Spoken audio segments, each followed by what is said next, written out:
Yeah, this is for to all of you for helping us reach our goal this year.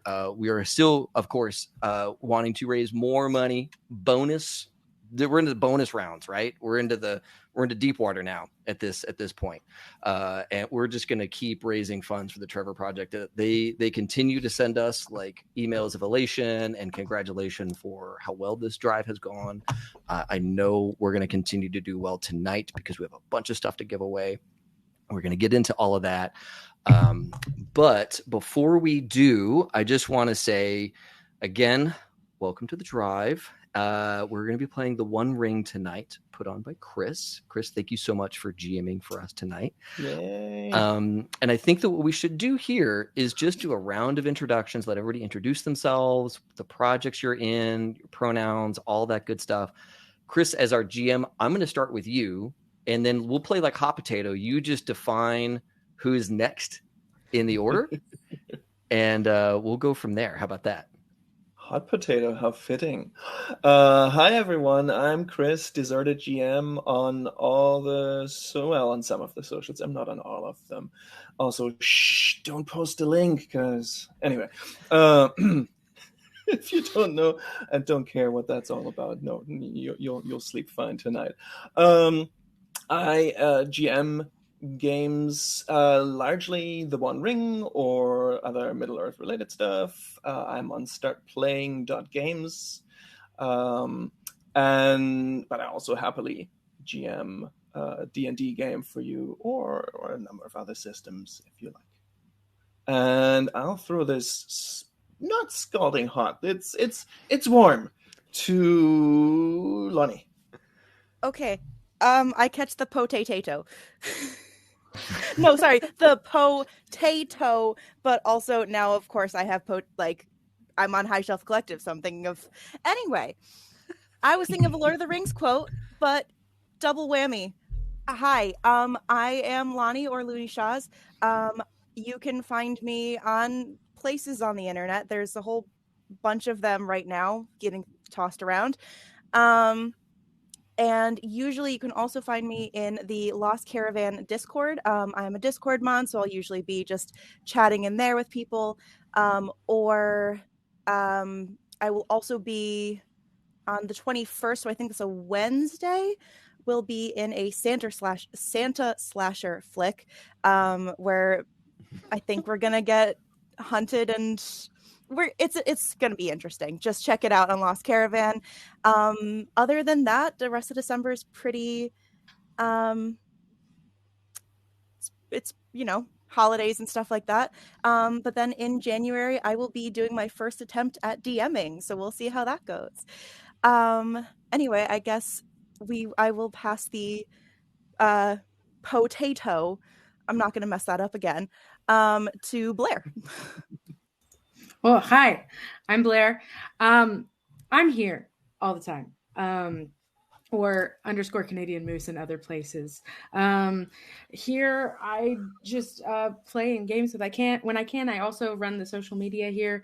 And then next year, I hope to be on Lost Caravan during January and so on. Might go back to being on 2000 Tales as well, but yeah, that I have nothing 100% set in stone, but I'm here. I'm glad to be here. I'm super excited to play in this game, and all of you are wonderful. All of you in chat are wonderful, and yeah, the potato over to Chris with a C. Caught it. Long time to travel to all the way down here in Australia. Hello, everyone. My name is Chris. I am a different sort of Chris, I guess. That's terrible. I'm part of Roll to Cast, which is a tabletop role-playing game podcast and role-playing game community. We play different games every season, and we try and play games that you might not have heard of or might want to explore. We're all trained actors, and we have a composer compose music for it, and they're bite-sized 30-minute episodes, so you can listen to them on the drive into work or train into work or work adjacent. I'm around. I'm super excited. We stream every now and then. Yeah, I'm just happy to be here. Hello. G'day, as they say. Yeah. I do. Should I hand it right back? Dave? I think we're ready. I think we're ready. Thank you all Yay. for each of you for being here and helping us put this together and stream this awesome game. And so just to recap for the audience real quick before I hand it over to our GM Chris to take us through the One Ring.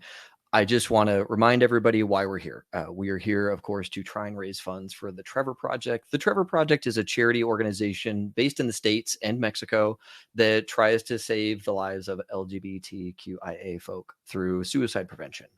This is obviously a really tough time of year for a lot of folks in the Alphabet Mafia, what with, family traditions and religious holidays and all that kind of stuff and the expectations of society and those sorts of things. So this is one of the primary reasons why we try and raise money this time of year, is because this is when it is most needed for that population. And it's just really important to us to help give back to the community that has helped us for so long. And the Trevor Project is very important to me personally, and I think almost everybody within HSC. We've all been either directly or indirectly impacted by its mission for either ourselves or our friends or just people we know and love. So really glad to get a chance to do this and to do such a great job this year. I think, oh my gosh, we're like 440. Oh my gosh. Okay. This is awesome. You guys are awesome. There's stuff going on. Just to talk real quick about the Trevor Project. You can text them for support. You can call them for support. You can chat with them for support. Their website is really slick. If you go there and you need to review some information but exit quickly, if you hit escape 3 times, it'll dump you out of the site and protect you, right? So if there's you're looking at stuff and then you kind of need to bail quick because there's somebody coming kind of thing, you can do that, right? It's a big safety measure, and they just do a whole lot to try and help people get the resources that they need. So by all means, check them out, find them on social media, find them where you need to get help. We talked to them a little bit about their charity drives. All of their social media is completely dedicated to helping people. They don't talk about charity drives. They don't talk about anything other than how to help people. So if you find them on Twitter or, Mastodon or wherever it is you're going to social medias these days, you can chat with them there. And that could be a way for you to get help, because that channel is completely dedicated to support for anybody who may need it. Okay, we are doing giveaways. So to talk about that real quick, tonight we are giving away a bunch of stuff. I think, Chris, you have something in your hot little hands there. I do. It's the starter pack. Yes. The starter set for the One Ring physical copy. It's beautiful. Yes. And that's the one. That is the one. You're going to ship that. No. Okay. Yeah, I'm sure they have it in their warehouse. I think that's the deal. They have it in their warehouse, and they will ship it to the winner tonight. In order to enter to win, donate $10 or more. Every increment of $10 will put you in a raffle to win tonight. And that will be, we're giving away the physicals bundle starter kit, and we're giving away a 1-year subscription to Legend Keeper.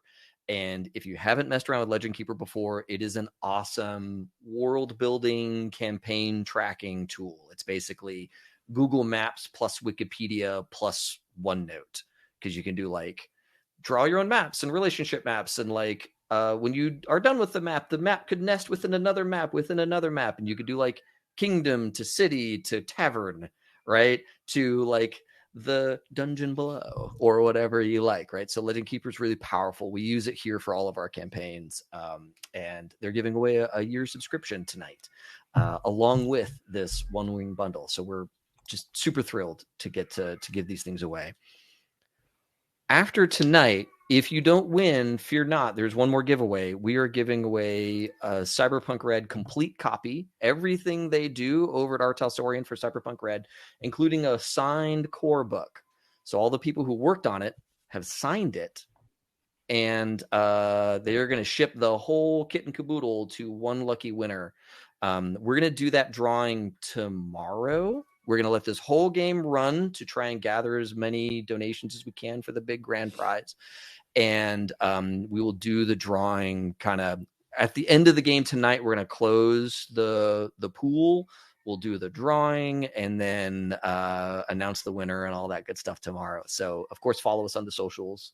I think we're on Hive and Tumblr and Instagram and Facebook these days. So pretty much everything but Twitter is where we're at these days. So find us there. We're going to announce it on all those spaces and coordinate with Artal to get your loot sent to you from our winnings. So that's the big one. Those are the things that we're giving away. And again, every $10 donation is like a little raffle ticket for both the giveaway tonight and the big grand prize giveaway at the end of the whole show. Let's see here. Players and GM, we've done that. I'm just kind of going through my list here, making sure that we're good. Boons and Banes. All right, so not just rewarding things and getting prizes potentially, you also can influence the game tonight. All right, so in keeping with the theme of our other games, we're doing a series of boons and banes. Okay, and that means that as you donate, you can, give us players, give the GM some extra tools to keep the game spicy, right? $10 can go for a +1 success die to a player GM that's effectively a D6 to help us complete our rolls. Let's see here. $20 is a favored roll to a player or a GM. You call it out. When you donate the money, tell us what you want this to do. And then $30 is a regain a hope for a player. And then another option is $30. Force one player to make a shadow test. So that's a GM thing to influence us with some shadow, as like darkness prevails in creepy places, and that could influence the plot and game tonight as we succumb to shadow.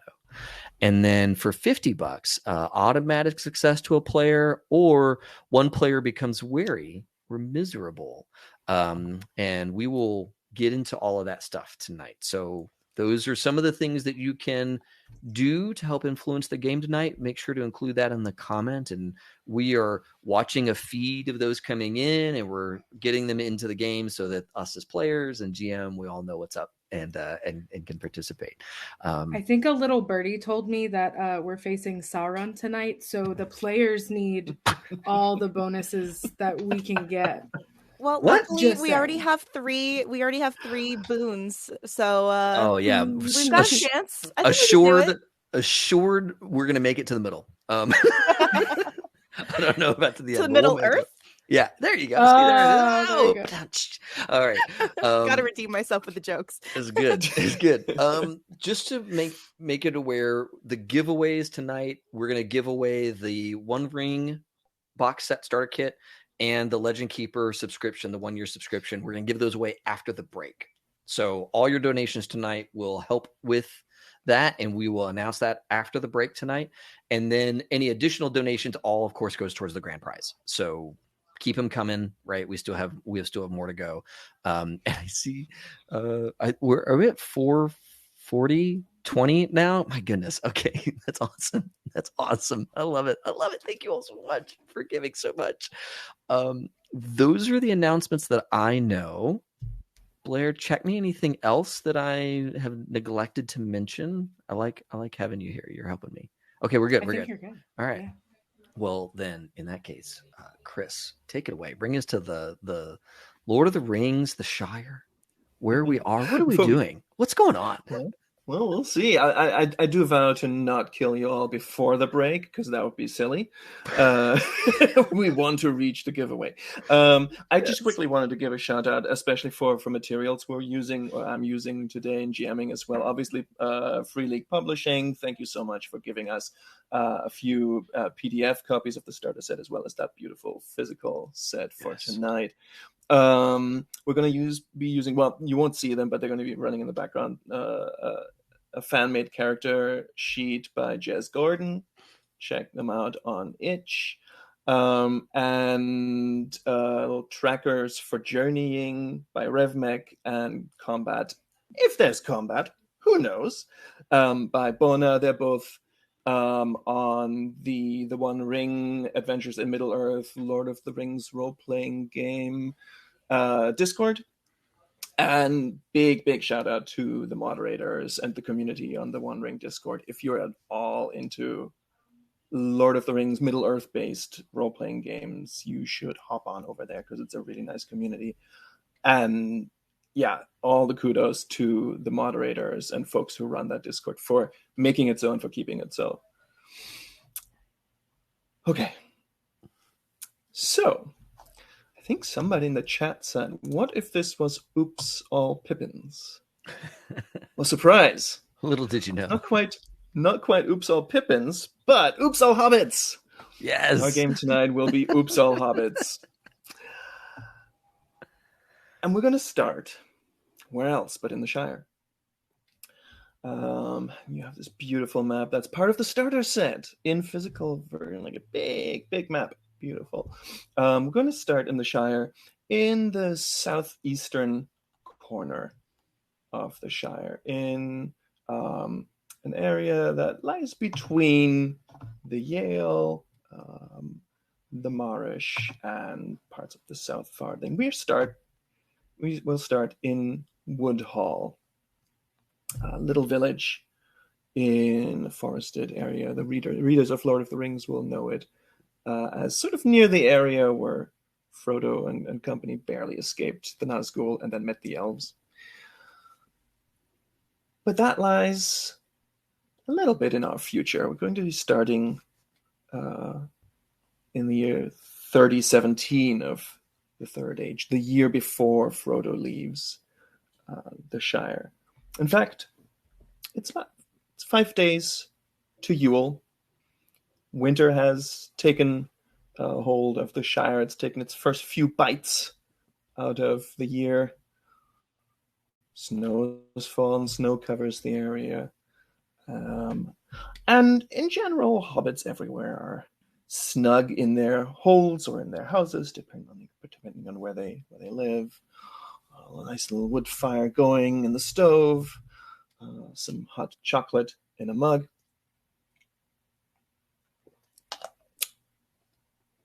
And mostly that's the case in Woodhall too. Woodhall is really just a small village at the northeastern edge of probably the last large forest that's left within the Shire. Sort of on the edge of things a little bit. Much of that forest, especially in the woody end, is still a little bit wild, left alone by most hobbits, not least because it's steep and difficult to work. And then there's, of course, also the Marish, the bog land that borders it on the east, and that too is largely left alone. And so Woodhall sort of lies at the end of a little track that leads through the forest and doesn't go anywhere else but there. So people really only come to Woodhall or through Woodhall if that is their main destination. And we'll start with Lily. Because Lily, you've been living here all your life. You are a bounder of the Shire. That is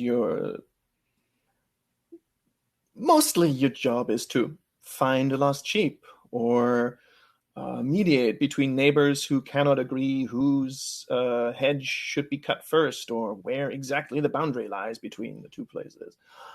Mostly it's an easy life. It's a quiet life. It's an outdoors life which suits you. But recently, in the last 4 weeks or so, things have taken a slightly different turn in Woodhall. People walking home late at night, or at least after sunset, have been scared, have been frightened, have reported seeing glowing eyes staring out of the bushes at them, hearing a low growl, seeing a large wolf-like shape slink through the bushes and follow them for a while. And so far, mostly, nothing more than that fright has been the outcome to that, except for, well, the first instance, the first person to encounter this creature or these creatures, one Roderick Willowbanks, who did actually get jumped by this wolf. If so, it is large, and he had some scrapes on his arm to show for it. You, being a bounder, were the first one to try and take control of the situation, try and investigate. You've reached out to the sheriff, who's shown relatively little interest in coming down to Woodhall to take care of things or to investigate. And so you felt a little bit left alone. And so you reached out to friends, old childhood friends you knew would be on your side, would help you. Some of whom live in town, some of whom have since moved away, but responded to your call. And so here you all are at the single little pub in the village, the Laughing Oak, which does feature a little shop sign out front, a pub sign out front with an oak. Branches crossed in front of its stomach. So here you are, the four of you, sitting at a table in the little main room of the pub. And let's start with Lily. Lily, why don't you describe what you look like, what you're drinking, what you're doing right now? Well, Lily is about she's about 55 years old, which for a hobbit she's still able to, be very sprightly and be the one that people would come to and know that they could trust with information of ill tidings coming to town and know that they can feel protected by her. She is about average size for a hobbit. I don't think she'd be one of the taller ones, but when she does have her moments where she's trying to lead, she feels as if she's a little bit taller than everyone else. She feels as if she kind of almost gains a little bit of stature whenever she is in charge. And I think right now in the situation, she's almost feeling like she's a little bit more slumped down, feeling worried about everyone in town. And she will have an ale, and probably be trying to make sure that if her fellow companions aren't eating and drinking enough, she'll be trying to make sure that all of them are also being taken care of, and probably ordering food for the table. And right now she's just in, her normal, like, about town clothes. She doesn't seem to I don't think she'd be wearing any kind of armor at this exact moment. I think right now she's just thinking about making a plan and making sure she fills everyone in on the situation, figuring out what the next steps are. So let's see who else is sitting at that same table. Well, for one thing, it's Heather, who's also living in town. Heather Horbanks, why don't you introduce yourself and what you're thinking, what you're nursing right now? Heather is sitting, if they're bench style seats, is sitting crisscross applesauce on a bench, with maybe like thicker, since it's winter, thicker overalls that have dirt at the bottoms, maybe like a larger button up as kind of the jacket, hair kind of messily wrapped up, and is going from like colored to gray. And I think she asked for just a mug, and before this meeting visited just a local brewer who makes her favorite elderberry ale in town. And so she has like a little separate bottle that she's kind of like pouring into her own mug, because she doesn't come, she lives on the outskirts of town, so maybe doesn't come in too often. But yeah, I think she lives alone. So thinking about this it's a little, it's very odd. She hasn't seen anything, I don't think. So it's probably just reporting that back. Like, oh, like, it sounds very strange. I haven't seen anything like this, but if people say it's true, I guess it must be true. And it's just, it really kind of like questioning the whole thing and kind of probably sitting there for long periods of time thinking back, has she seen anything? No, I would have remembered that. No, okay. And so probably muttering to herself a little bit of that. No, okay. So that's what she's doing. Well, you, knowing that Lily would need some help, have called in your cousin from Bree, Hallam Horbangs. Chris, could you introduce us to Hallam? I think it's me. That's right. It's David. I Sorry. roll in with Hallam, and Hallam is, he's similarly aged, just over 50, hobbit, and Hallam, he kind of carries himself with a bit of presence. Wherever he goes, he tries to make others feel at ease, like everything's okay, So whenever there's trouble, Hallam tries to show up just to calm some nerves and let people know that we bring a lot of help to bear to make things better. And often you can find Hallam in a like a simple collared shirt, white collared shirt with like a tan vest, some sort of like leather hide vest kind of thing. He's the one thing that maybe catches most folk is that Hallam almost always has his axe with him, kind of behind his body is like a little like axe holster on the back. So there's always this like little extra clank of wood and metal, and folks know that Hallam carries, like, frankly, kind of a dangerous thing wherever he goes. But he's practiced and trusted, and kind of has this like just confidence with it, this ease with it, wherever he goes. So even though it is a dangerous thing, it in and of itself is not dangerous because Hallam is not dangerous. So he kind of comes in and he's speaking with some other hobbits about trying to, there's this rumor of a beast, of a wolf type creature around. And he's talking with these other hobbits about trying to get our hands on some bear urine to scare away the wolf.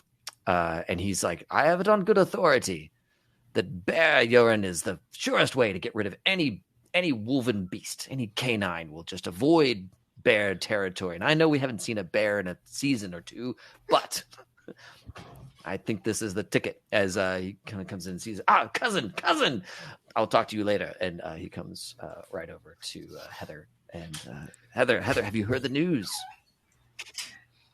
Of what? It's a beast. It's a beast that must be driven away. Yes. There's creatures in the woods all the time, and some folks get more scared of things than others, Yes, well, this is a time for us to come together as a community and drive away the beast, or at the very least figure out what it is that everybody's so afraid of.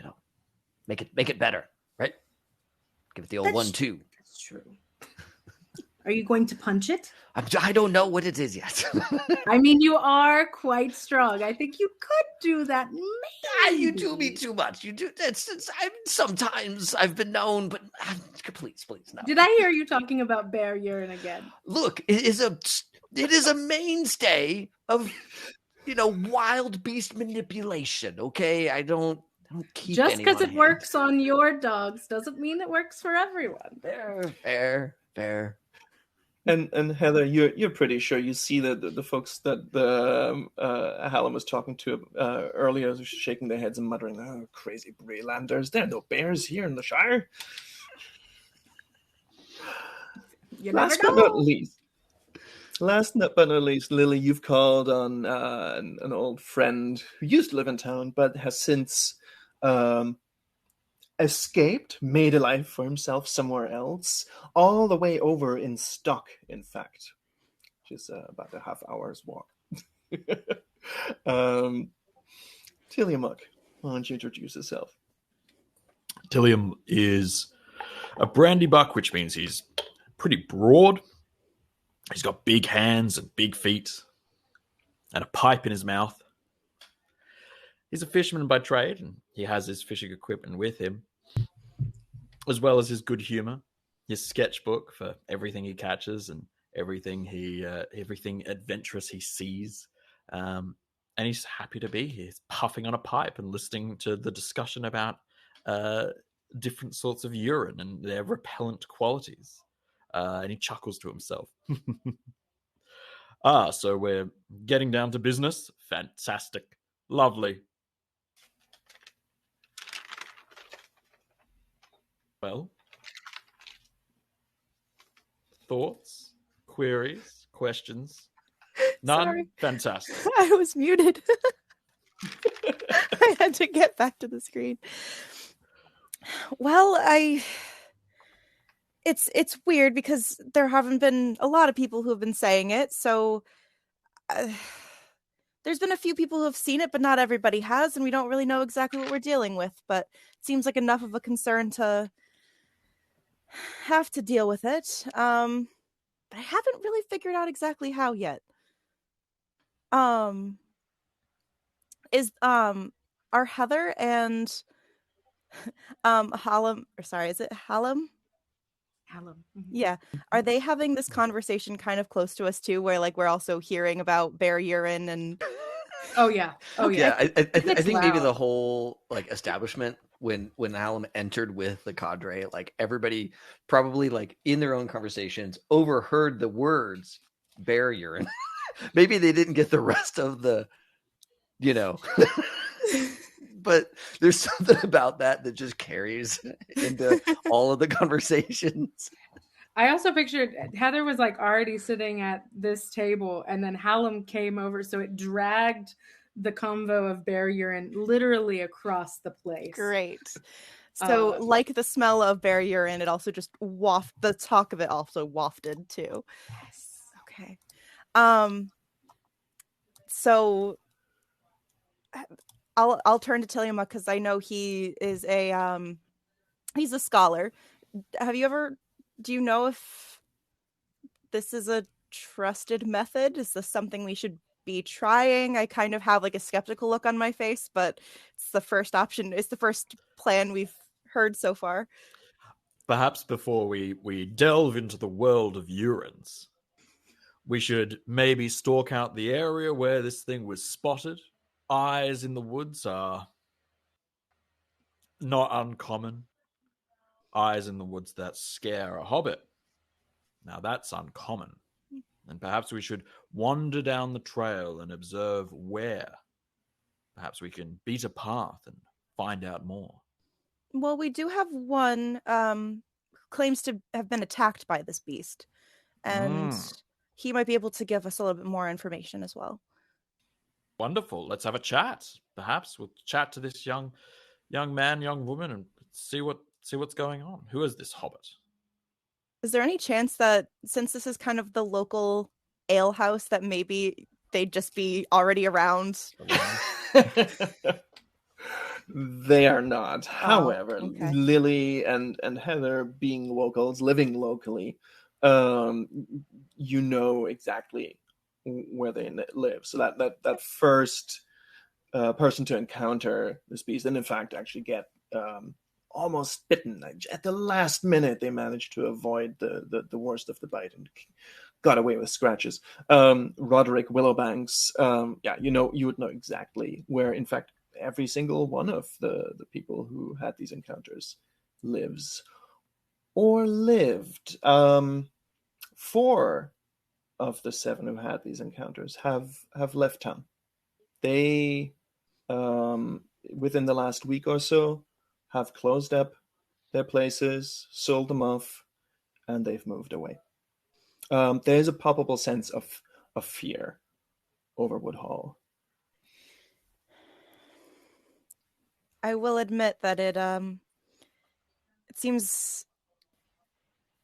I know that eyes in the trees are not the strangest thing. I know we live in the wild, but driving more than half of the people out that have even just seen it seems like it's something we need to check out. I agree with that. Absolutely. I'll turn to Heather and say maybe we should go have a visit with everybody. Do you know any of them more personally than I do? I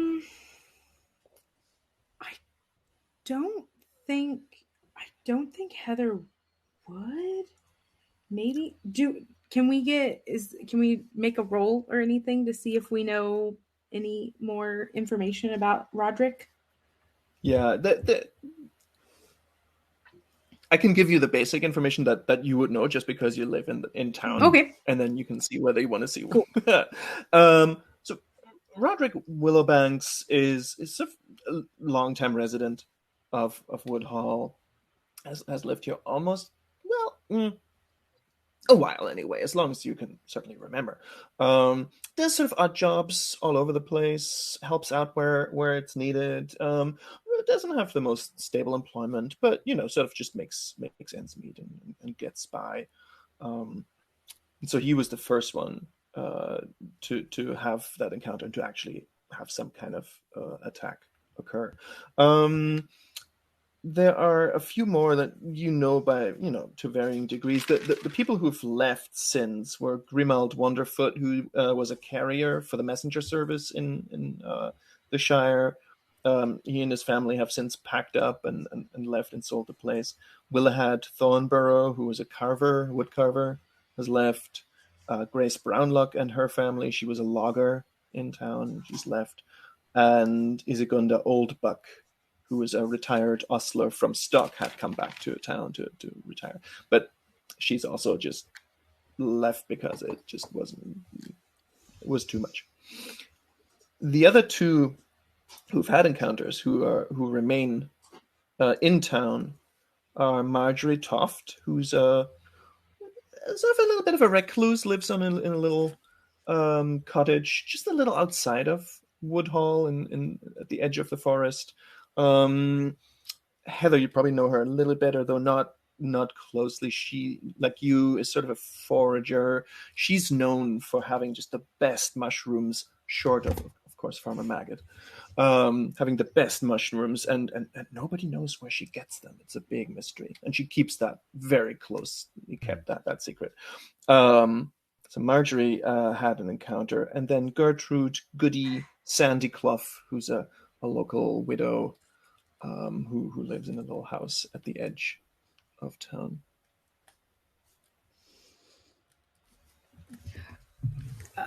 Lily, did you say Marjorie? Marjorie was one who had seen this?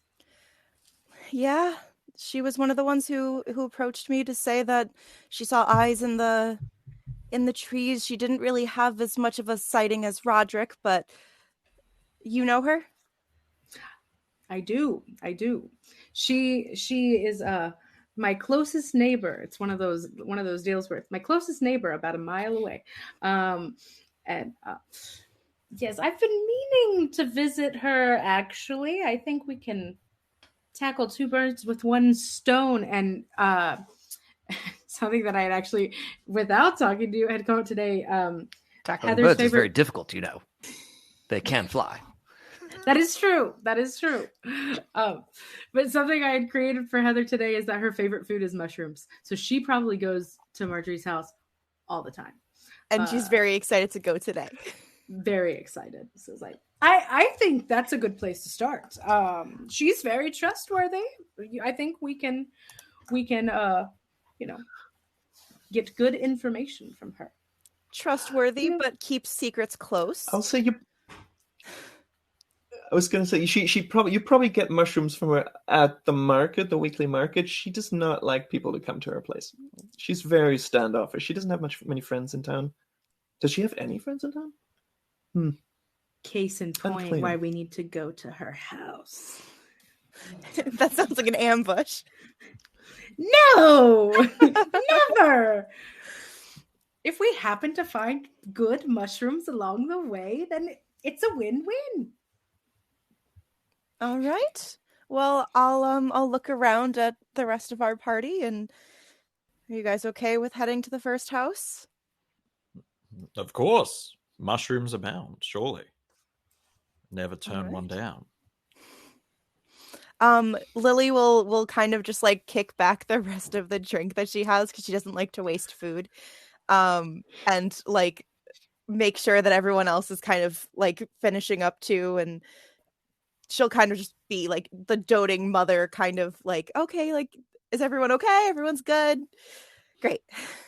Heather's trying to re-pour the ale that she didn't drink back into the little bottle, because you don't waste a drop of this elderberry ale. And so probably a little struggling to get it back, but gets as most as she can. I'll help hold the bottle so it like stays in place. Oh, thank you.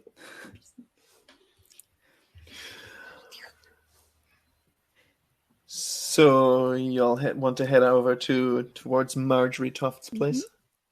Lovely. Okay. So you leave the Laughing Oak, and it's a little bit before dusk. The sun's still up, although Woodhall being in the forest and down in a little valley, it's always a bit darker already here than elsewhere. So as you're heading out, the light begins to turn to sort of a gray, the early shades of night. And you wind your way through the lanes of Woodhall, a little bit of snow. It's just a thin layer of snow, but it's not crunching underfoot. Some old leaves, dry leaves that have caught under the snow, bundling up against the cold breeze that's blowing from the southeast. The further you go down that path, the lonelier it gets. You leave the last few houses of Woodhall behind you and start up on the little winding path that leads to Marjorie's cottage, where you eventually arrive, right as it begins to get almost too dark to see without any sort of source of light. But through the trees, you can see some light glowing, a little bit of warm light escaping through the windows of the cottage into the cold night. And it's just sitting there in the middle of a little clearing, sort of a hedge of holly around the edge of the clearing. A few little, she's got a little storage shed of sorts. There's a little well that's dug. Maybe a hen house. You hear the chickens clucking. What do you want to do?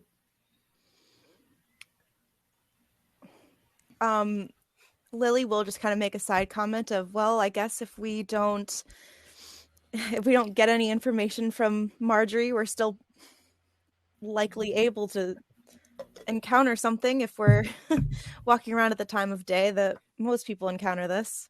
She's like looking out specifically to see if there's any like eyes poking out of like the bushes. She's like the darker it gets, she's just being more vigilant now.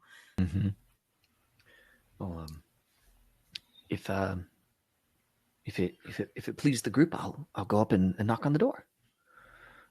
Yeah, of course. Okay. Wonderful. Yeah, I will. I'll do my best to represent us according to our mission. And Hollum knows courtesy, and will do his level best to politely, make their presence known. and gently knock on the door if he gets all the way to the door without seeing any sign of life. Mm-hmm. Yeah, I mean, you hear the chickens. That's a sign of life, I suppose. There's no, what you can see as you're walking up to the cottage. The windows all are, there's glass in the window frames, but it's that really thick sort of glass. It distorts everything. Just all these tiny little window panes, so you can't really see much in there. It just diffuses the warm. You'd think candlelight as well as firelight. There's a bit of a flicker to it. So you knock on the door and wait for a moment, and you hear some footsteps from inside approaching the door, and the voice. Who is it? It's my name's Hallam Harbanks. I'm traveling with a group. We're looking into a creature sighting, and curious if you have information to share. We're very sorry to disturb your evening. I'm sure you're very busy, but if you have but a moment, it would be very good of you to share what you know. If now is an okay time, we can come back later. Lily will also chime up at, like, hearing Marjorie's voice from the other side, and kind of say, Marjorie, it's Lily and Heather. We have a few questions. Would you be willing to help us out? Just to kind of like familiarize, I guess. Mm-hmm. So there's not just. You hear the sound of a bar or deadlock bolt being pulled back, and the door opens a crack, and you see Hallam, because you're standing right in front of the door, you see just one eye and a little bit of a face look through the crack. Hallam, who? What do you want? He stands there in his vest. He's like, I'm Hallam Harbanks, at your service. Lily, Heather. And the door opens a little bit further, and so you see the face and a little bit of the shape of Marjorie Toft, who's a middle-aged hobbit, and wears, in this case, warm, comfy clothing for indoors, but it's not completely loungy. She does look like she could at any moment just go outside and be totally fine if she needed to get like firewood or forage for some mushrooms. It's sort of this, if REI made lounge clothing. No, I don't know. What do you want help with? What's this all about? What? All coming up here in the middle of the night? What? Lily will kind of like peek around the door a little bit, like not trying to look in, but kind of just making sure that like she's right in Marjorie's frame of view, so she sees a familiar face, and is saying, Marjorie, we have a few questions for you. You came to me about the eyes you saw at night, and we just this is Hallam, Heather's cousin, and also Tillamook as well, an old friend who used to actually live in Woodhall. I'm sure you might even remember him. Hello there. We all just want to figure out what's going on, and we know that you had experience with this, so we just want to make sure we know what we're doing. Yeah. I think what we should do is get into the first bit of the One Ring mechanics and do some dice rolling. Yay.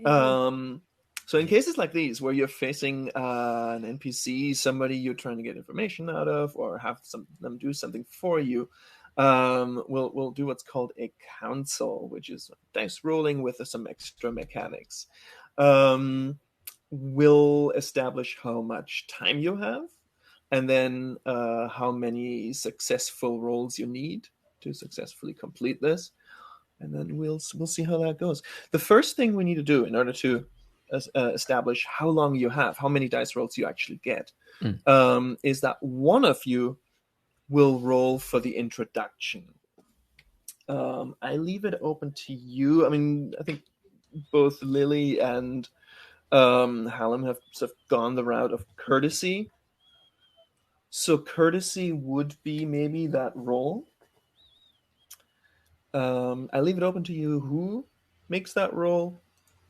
And remember, you can spend hope to support, as well as spending hope on yourself to try and increase the dice pool.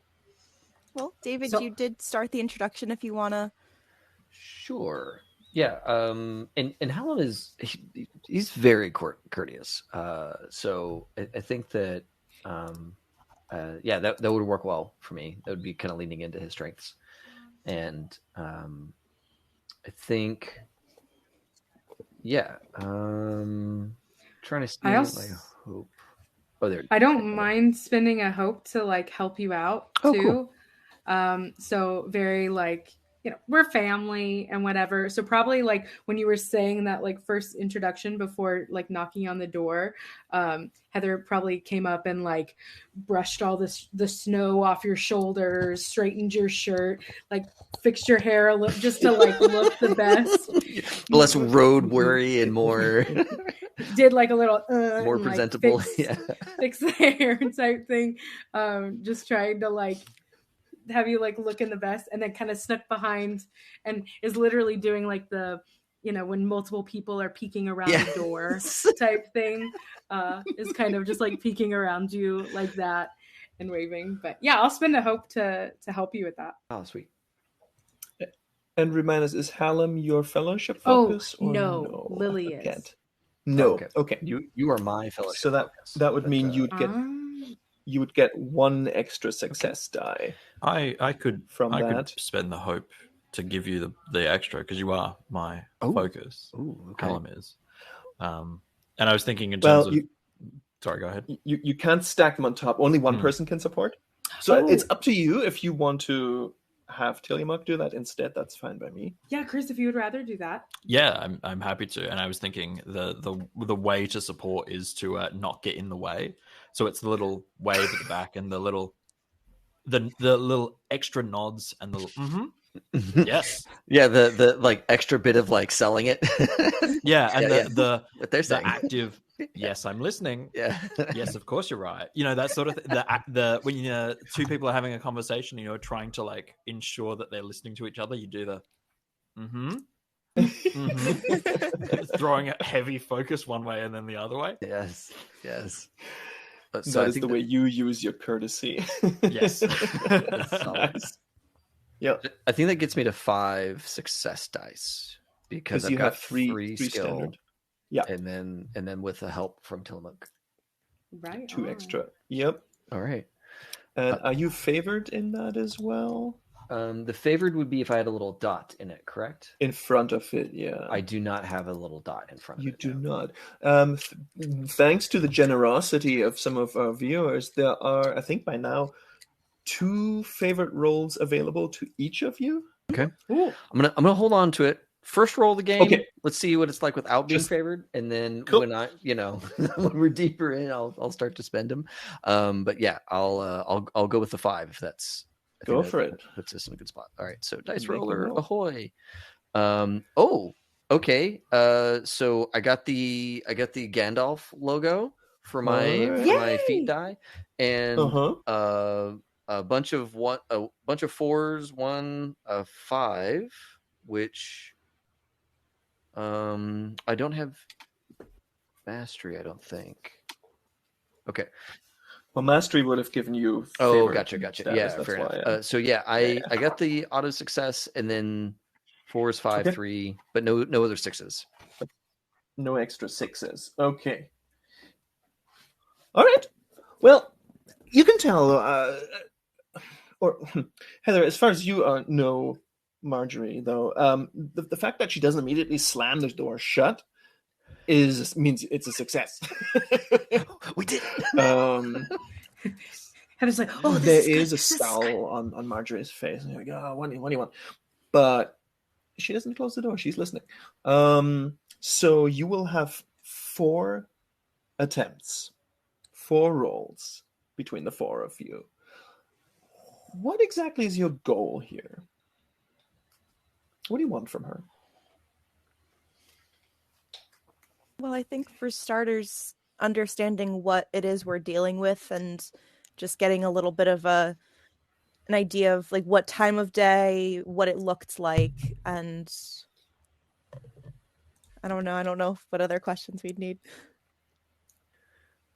I think our overall goal, right, is to get as much information about this thing, like to get a holistic view of what she's encountered, or and any additional or roundabout way information, the little tidbits that don't get flung around in kind of rumor mills or town gossip. Like what time of day exactly, or like where on the path. You're not going to hear that in the kind of town rumors, but like where on the path, or how big realistically, not the exaggerated rumor mill size that people will talk about, but like that sort of thing. I do want to throw in one other thing for us to figure out here is why isn't she leaving? Right? Like other people are leaving. What is it that about the encounter has not scared her off, or is there something that's keeping her here, even though she's terrified? Her mushrooms.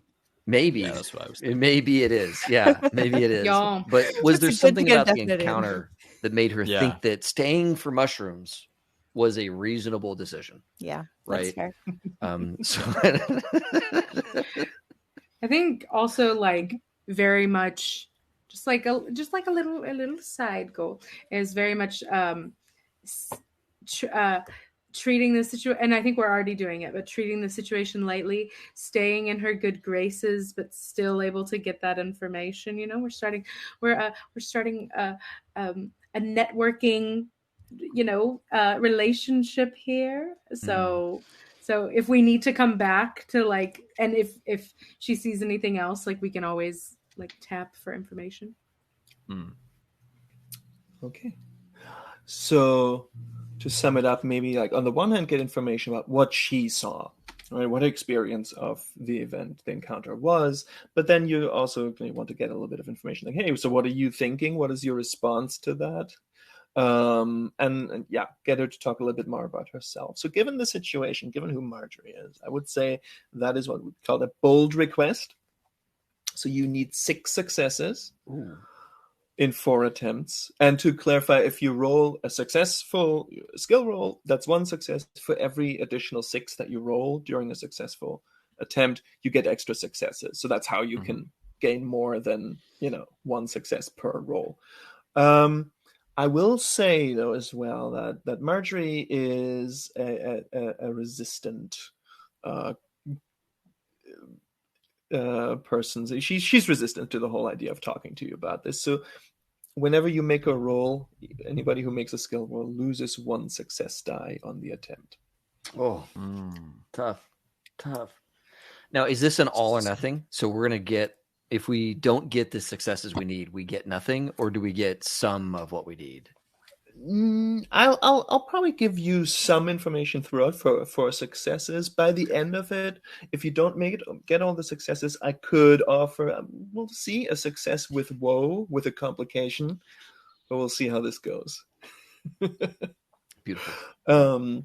And for these encounters, I've homebrewed it a little bit. There's a list of skills you can use in these encounters, but to simplify it a little bit, or to clarify it, there are 2 social skills under each of the 3 attributes. For strength, there's awe and song that could be used. For heart, there is enhearten and courtesy. And for wits, there is persuade and riddle. Riddle being sort of the skill if you want to draw more information out of her than you give in return. So 4 attempts, 6 successes needed, and you lose a success die for you on your rolls. Who'd like to make the first attempt and let me know what it is you want to do?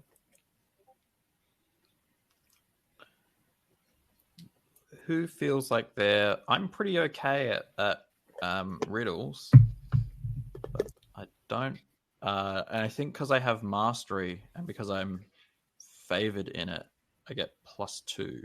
Favored right? means you roll the feat die twice and keep the better result. I see. Yep. Great. Good. I like this plan. You should do that. Do it. And Yes. and whoever of us can help you should do so. I can help you. I have a fellowship focus on you, so Yes. I can give you like I can kind of to support you and all of this, just kind of like wholeheartedly thank you for coming back, even though you managed to get out of Woodhall and kind of hype you up and be like you're a very important part of the team and all that sort of stuff. Yeah, sure. So what does that look like when Tillamook is using the riddle skill? What's Well, that's Tillamook trying to do? Sort of what I was thinking about. I was like, how do I use that? So I think it's he's sported and kind of been at the back and steps forward, the broad, short hobbit that he is. There are going-ons about and going-ons throughout the woods, and you are a woman of many who knows lots of different things about the many goings-on in and amongst these woods. It'd be foolish of us not to ask you and what you know. And what you know is, of course, what you know, what we'd like to know. You know? That's so good. That's so good. How's that for a riddle? That's amazing. Funny, riddly, tell us things that we need to know.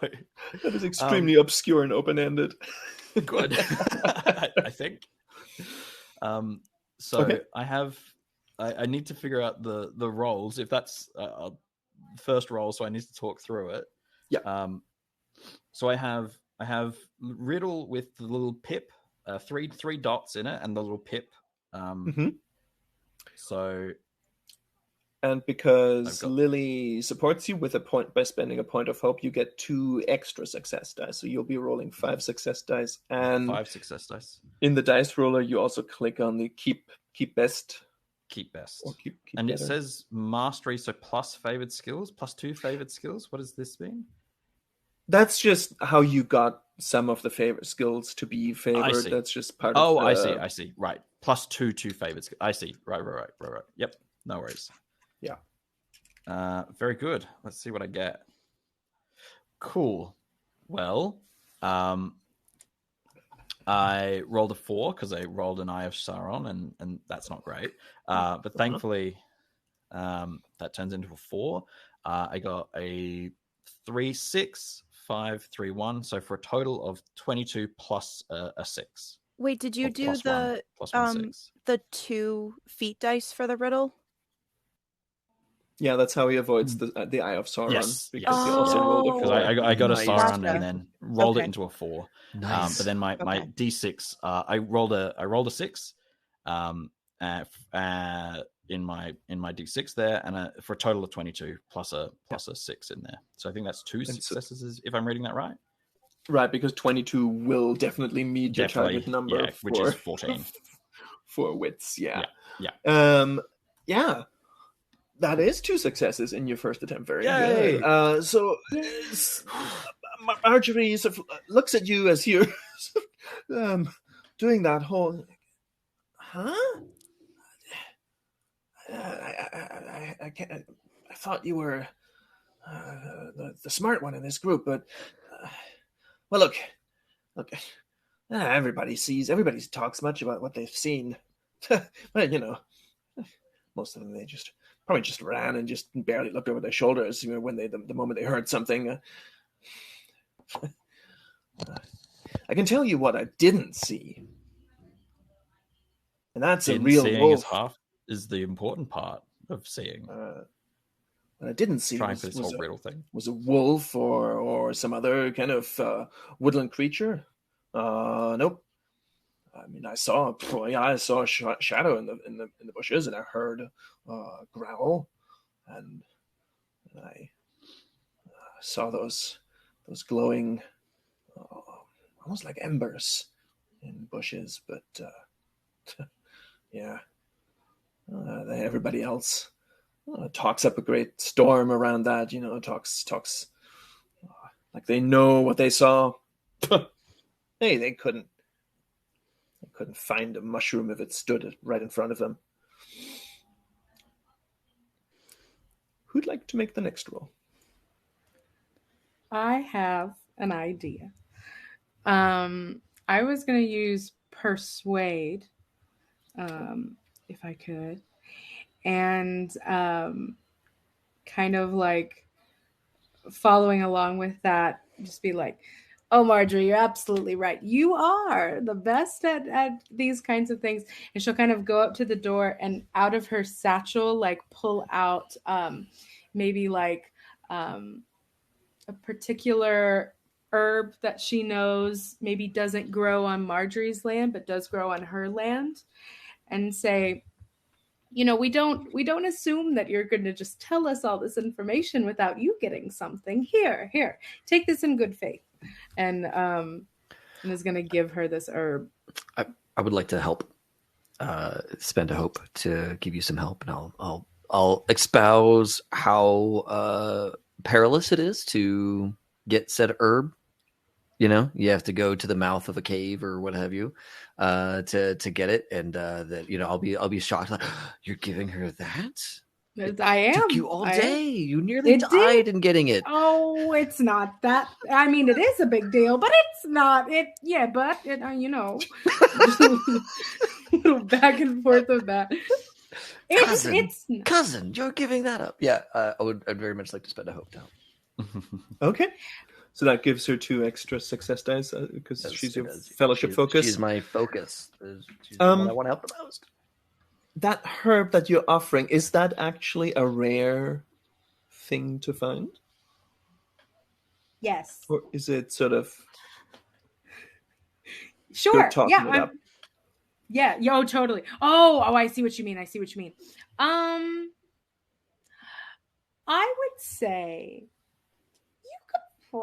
you could probably find it other places, but I will say it's probably like, if anybody, like maybe it's on like her side, like it's not like in between their land, right? So it's more on like the opposite side. So she doesn't like to talk to people very much. Like she maybe doesn't want to like venture close to my house because I'm probably more talkative than her. So I'm kind of like doing her like here, you don't have to come close to me. I'll give this, like that kind of thing. Okay. Tell you what, roll a feat die. Roll one of those D12 for me and tell me what you get, and we'll see how rare exactly this herb is. Ooh, that's a 9. Oh, okay. So this is all right. So I will say, and I forgot with Tillamook to say, remember you're losing 1 success die, but given that you got a 22, even if I say take the 6 away, which I won't do to you, but you would have still managed to hit your target number. So I will say for Heather, you are offering something that's quite desirable. That's maybe not that easy to find and not everywhere. So for a moment, that resistance to talk to you falls away. So you don't lose that success die. Yes. Okay. So there's 2 from Hallam, and then I have 2 little pips in Persuade. So 4. I have... I don't know if I should use it. I'll use it. I have, because of donations, I have 1 success die. Also, we were just rated by 20 dies to every story. Thank you for rating. And yeah, I'll use another one. So that's 5 success die, and then the 1, the 1 D12. The feat die. Yep. Feat die. Yeah. Okay. Ooh. So that's a 2 on the feat die. Ooh.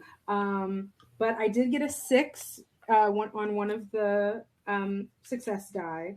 And 10. Love to see it. Love to see it. 16. Math. 22. Folks, ooh. That'll beat. Which probably meets your target number. Oh yeah, because my target number is 15. Just real quick, folks who are rating, thank you all so much for being here. If you choose to donate, know that you can influence tonight's story. We will post the system for you, but like every $10 put you in to win a raffle tonight and our grand prize, which is like tonight we're giving away a copy of One Ring and a subscription to Legend Keeper, a year-long subscription to Legend Keeper, and then our grand prize is the full copy of everything Cyberpunk Red made by Art House Orion up to this point, all of the assets in your physical hands, and the core book would be signed by everybody who, or a bunch of the people who contributed to the game. So thank you all so much, Raiders, for being here. We hope that you choose to donate, or if you don't, that's totally fine. If you don't mind, like, letting your friends know that we're doing this tonight. This is our last night to raise money for the Trevor Project. We have meet our goal. And I have an embarrassing dance of me on TikTok, on the High Shelf Collective TikToks, in celebration of us hitting the goal, which is our tradition for me to learn an embarrassing dance and then to do it for all of you. So that is done. But please stick around and hang out with us while we go through this mystery. In the one I can't wait to watch that at break. That's what yes. I'm doing immediately. Great. You did that on purpose. I did. I was like, where I couldn't watch it. But yeah, that's a 22 with one of those success die, and I'm gonna say it's the success die that somebody donated to give me. So thank you. Rolled the extra 6. Yeah. Yeah. So as you're offering this rare herb that you foraged and that she's clearly been wanting to get her hands on, and it's difficult to find, for a moment that reservation, that reserved nature falls away a little bit, and she's like, oh. Drive a hard bargain. I like it. Yes. I guess she takes it. Nice. Well,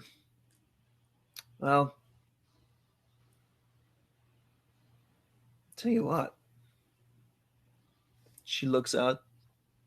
I can tell you something that I haven't told anybody else. Saw those eyes and heard that happened. Out in the lane that runs towards the Stockbrook. I've been out looking for exactly this herb actually out there. It was just after dark. And at first, when I heard it, I hate to admit it, but it scared me. Not much scares me out here, Well,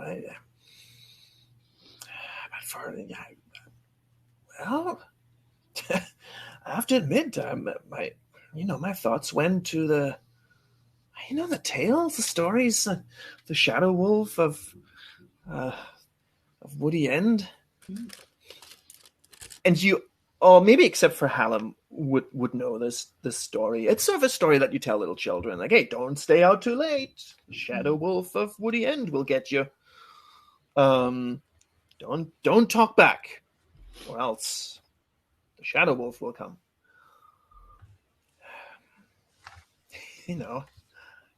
It's a tale we tell our little kids, and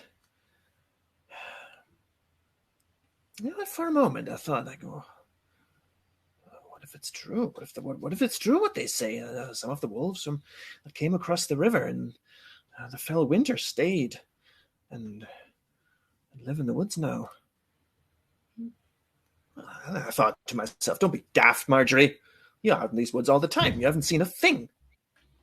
In 40 years you haven't. Now, suddenly? I think that's what the others think.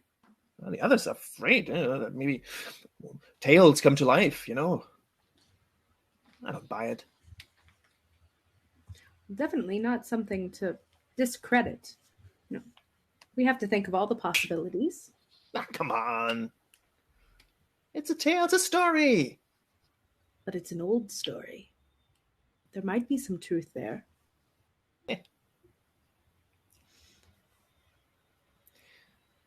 Who'd like to do the next? Does Hallam want to do a dance? Yes. Yes. Absolutely. No, I don't know. Hallam would actually. So okay, I think we've been discussing with her for a little while, right? I think Hallam would maybe make a motion for us to like go out onto her like front area of her house. Maybe there's like a spot for a fire or something like that.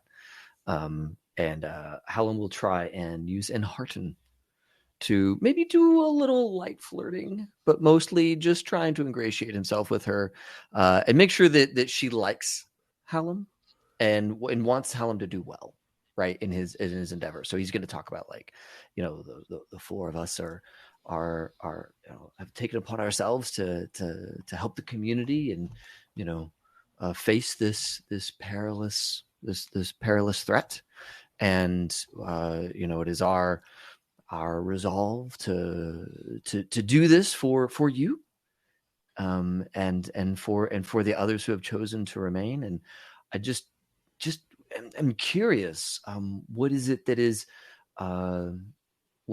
has stayed your hand to not be so fearful of it as to abandon the community as others have? What is it that either was it not as scary as some of the others have made it out to be, or something else holding you here? And I just want to get to know you a little bit in that way. And so, I'm going to try and draw us out into the front area, and maybe like stand by a fire, or maybe while we sit with this, and maybe I play a little song on my flute. Something to like let us take a minute to just be at ease and get to know one another, and maybe something comes of that. Hashtag flirt fun. Hashtag flirt fun. There it is. The Hobbit flirt fund. Yes. Every night we've had a flirt fund. It's been so amazing. So you want to use Enhearten for that, which I think that works. That's a good skill for that. Yeah. I will, if I may. You do still face the losing one success die. She's quite resistant to being flirted with. Yeah, of course. I understand. Can I spend a hope? Of course you can. I would love it if you did. Be the wingman. You're the wingman. Yes. Let's wingman it up. I was thinking about playing a musical instrument. I don't really have one. But maybe I'll just sing, like just hum under my breath, some little romantic. And guide her out along with everyone, kind of like, but then at the appropriate moment, just kind of look away. Just giving that time and that space. Just the amazing wingman strats. Oh, what are we really adding to that flirt fund, really adding to that hashtag flirt fund. Magnifique. Yeah. if I can help that way. Yeah, so you spend a point of hope. Hallam gets 2 extra success dice, but loses 1. Yep. Yeah, so that would get me to 3. Now this is my I'm mastering this in Harton. So Hallam is practiced at this. And then if I'm able to use my flute, that does give me 1 extra die here. If I may use my wooden flute, if you're okay with that. So that would get me up to 4. I am going to spend one of my what I'm going to spend from the flirt fund. I know it wasn't given to me as a flirt fund, but I'm using it anyways because the flirt fund is amazing. So I'm going to spend one of my donor given success die for this. So I'll get up to 5 total on this roll. Okay. With the minus? Yeah, with the minus. Did somebody, yeah. Did somebody also give you an extra success die? I see favored rolls, but yeah. I mean, I'm fine to use one of those instead as a success die. Oh, whoops! Oh man, am I going under? What is favored versus? Favored means you roll 2 feat dice and you keep the better. Oh yeah. But you already have that. Yeah. Okay. Hold on a second. Oh, I see the favored for all players. Mm-hmm. Okay. Everybody has 2 favorite rolls. Yeah, I'm already doing. This is already favored for me, but I'll spend it as a success die. If you're okay with that, I'm okay with it. That's fine by me. Okay. Or will someone donate in the next 5 seconds to give a success die?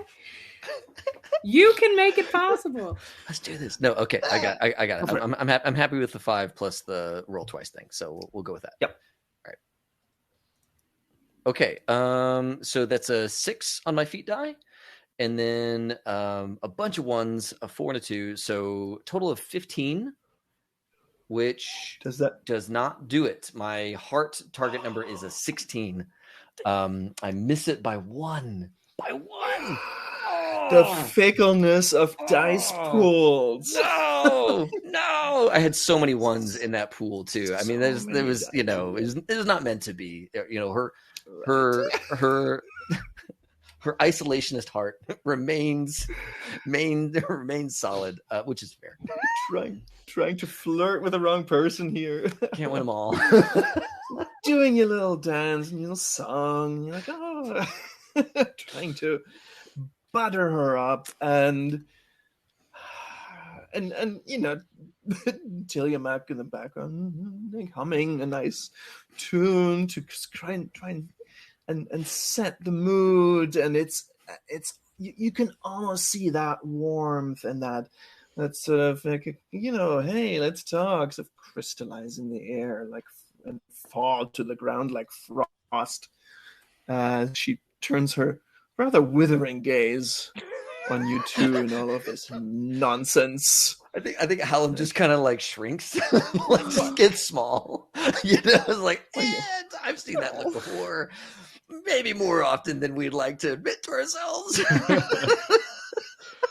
It happens to everybody, even though you're a master at flirting, because you have that master. It happens to everybody. It's okay. You know what I'm missing? I'm missing whenever I'm a T-Rex, whenever she donates to the Flirt Fund, she always gives us a line, right? That's it. And I'm currently missing, Amanda, the dry wit from Amanda to help me in this time of need. Hopefully, by saying this, she will provide us with future flirt lines in tonight's game. Well, Marjorie, what are you doing with that? And as the last very pathetic note, I'm like trailing off, like I'm doing that thing where you just play like quieter. You're trying to exit the song. Like there's like 2 more measures to the song to go. It's like, and sort of trails off. 80s style radio song. It sort of gets tuned out. What does Lily do to rescue the situation? As this is kind of like, as she notices it's starting to go like. Hallam is kind of at the point where he's just like trailing off a little bit, and kind of she almost kind of just like, oh, Marjorie, and kind of just tries to bring the attention back to her and just give Hallam a moment to. Thank you. Yeah, like Hallam's like looking at you like, your turn, go. I'm sinking here. Marjorie. And I think I will roll courtesy. And because I have favor in that, and then also 2 success dice. Sorry, I have a. We're dying over here, folks. There's lots of diseases going around. No. Take care of yourselves. You okay? I promise. It was like a tickle in my throat. Like I just could not. I couldn't get rid of it. Yeah. Talking and whatnot is difficult. So yeah, also I'll roll courtesy, and I'm kind of thinking going the approach of, just like almost like reminding her of her worth kind of thing. Like, she's out in the woods alone and just kind of like sitting there and being like, oh, like I've looked up to you since I was a kid, and all this sort of stuff of, I know that appeasing to her interests of just kind of seeming like she's very happy and content alone, kind of appeasing to those. And you seem like the type too that would be so brave in these situations, and I think you were the most important person that we could think of, that we could ask about these sort of things and know we could get very, very good answers. You would be the most helpful to us, and doing that sort of anything. Mm-hmm. I will I think- also spend a hope if I can. Thank you. You're welcome. And I will join the schmooze train with the very obvious what Heather would pull on is like, and you're the best, just the best, forager around. These woods. You've done such a good job. I mean, the mushrooms, just and like Nobody can find them like you do. and Literally. so you literally know everywhere to find them, which means this space, and you're right. You would have known what this was, like just add kind of to that, like you're the best. Wow, kind of like pump Pep up, talk. pep talk, kind of help with that. Uh-huh. Thank you. So that will give you 2 extra, right? Because Lily is your fellowship focus. Yeah, so that gives you 2 extra success tests. And I will say, Lily, because you are playing on Marjorie's sense of like just not being afraid, being tough, being strong. I'll say you also don't get that -1 success die on your Thank roll. you. All right. So let's see. So I rolled 2 d12s. I got a 6 on the highest one. I also got a 1/6 on my the 6-sided dice. So that's already a 12, 13, 14, 15, 16, 17. So that passes and also is an extra success. Okay. Yeah. And so first of all, good news. In your 4 attempts, you do manage to get all of your 6 Yes. successes needed. Also, good news. We just passed $4,500 and the charity drive. So thank you all so much for all of these donations. Tonight we started at like just under 4,400, and we've already like gotten an extra 100 or more off that. So thank you all so much for doing this and donating. Just thank you to everybody. And just we really appreciate it. I'm sorry, I Somebody just just had to rolled interject all with the that. We're successes. super excited to No, that's pass. awesome. It's so good. It's That's so what good. we're here for. Yeah. Hey, remember, right? If the more you donate, the more stuff I can throw at these people to prevent all these pesky successes. No, the other way. Donate to us. Not him. I may yet use. I've got a lot of fun stuff to use. He's already gotten 4 favors. Give them to the players. Which we did. We did get. I think we got a few more +1s. And 2 +1s to the flirt fund. Yes. Let's go. We will They flirt don't again. need them. The flirt fund will ride again. Don't worry. We're going to I find mean, the another flirt fund NPC. needs it. Well, Love the flirt fund. Lily, as you are playing up her strength, her courage, and then Hella chimes in and like, oh, and your abilities and forward, such a role model, such an amazing person, so skilled. She gets distracted from Hallam's attempts to flirt and dance it up.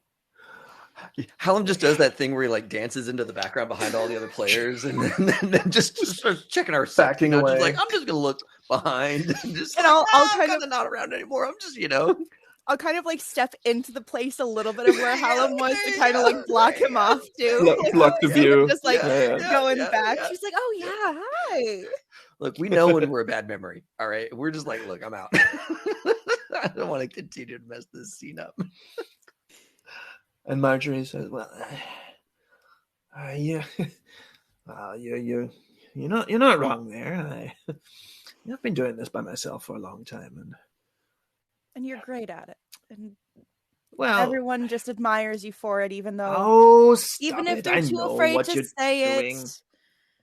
Please, I I know know what I'm you're too afraid to doing. say it. But I tell you what, they tried. That was not only was it not the Shadow Wolf, that children's tale nonsense. That was no wolf. That was no animal. I haven't been in the woods out here by myself for this long to not recognize that was a person. That was somebody somebody pretending to, I don't know what, shenanigans. Maybe, maybe just somebody playing a prank on people. I don't know. But look at the effects it's had. People leaving. I tell you what. I think they were trying to scare me.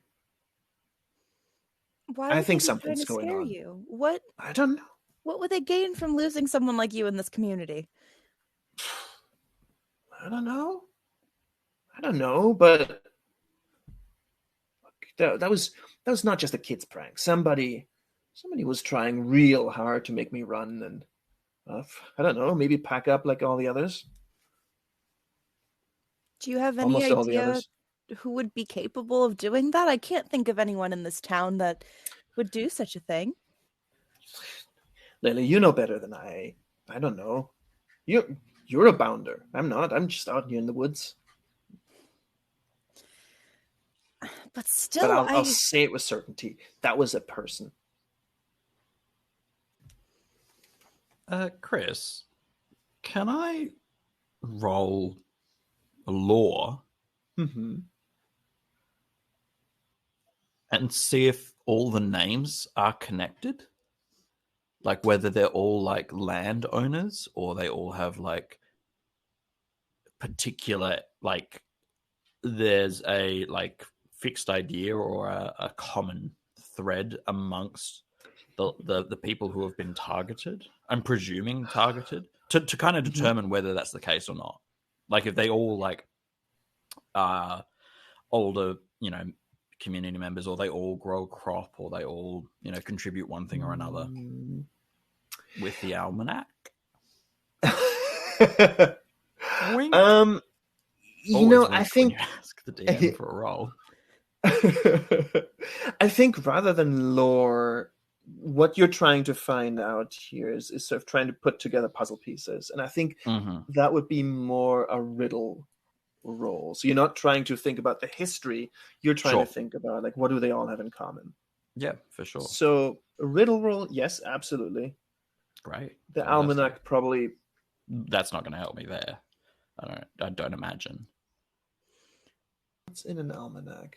There be stuff in an almanac?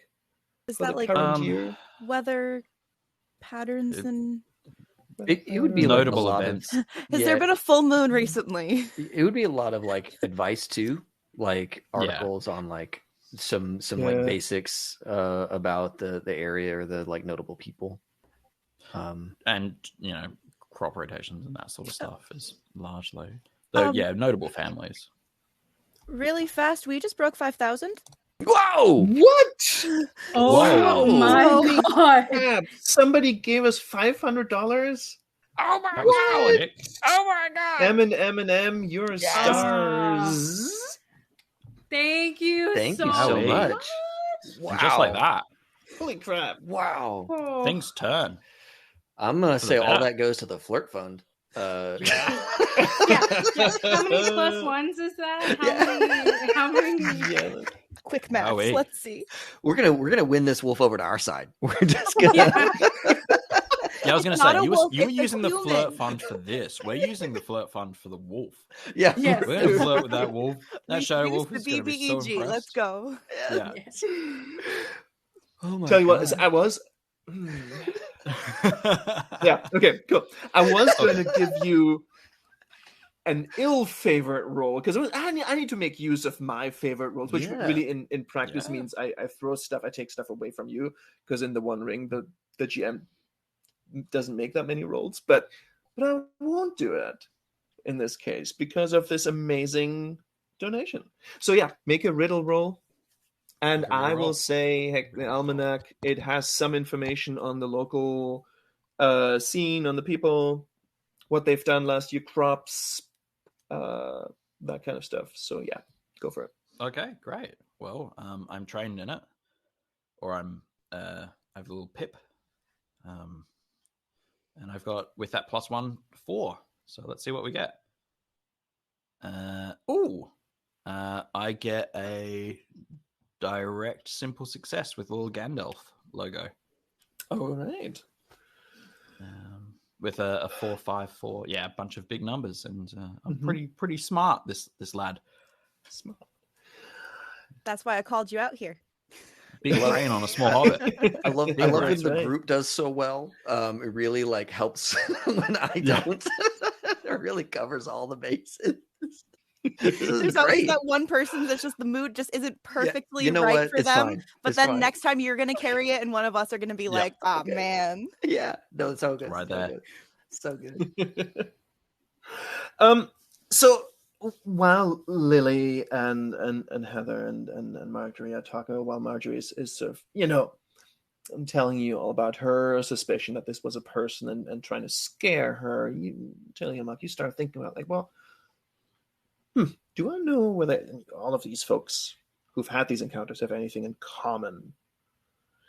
And I mean, besides living in Woodhall, they don't really. There's a huge range of professions, occupations, all the way from Roderick sort of grabbing whatever job he can to Marjorie and Grimald, like the carrier for the messenger service, being also firmly entrenched in certain kinds of occupations, or Brace Brownlock, the logger, to retirees, or a widow and a retiree would come here. So, and you wouldn't know of, you've been away from town for a while, you wouldn't know of commonalities that maybe they had, or what their connection or the interactions were like. But since you asked about the landowners, they certainly all owned the places they lived in, and they sold them, or 4 of them sold them. 4 of them have left. And I'll say you would also know through Lily and Heather maybe that while they sold them, nobody else has moved in. Those places are empty right now. And it's been only a few weeks, so who knows, but they're empty. Cool.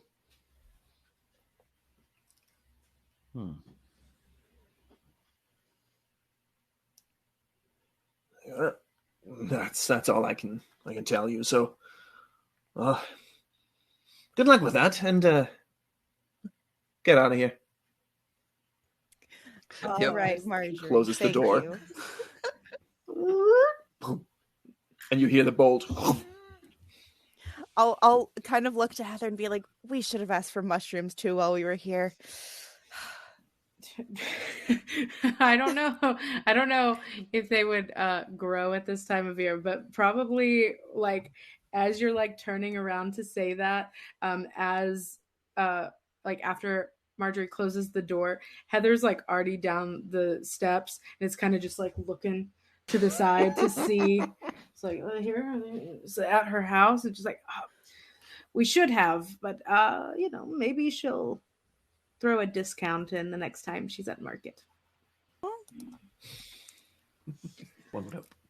Yeah, it was a pleasant exchange tonight, I have to think, but hopefully she thinks of us a little bit more fondly now.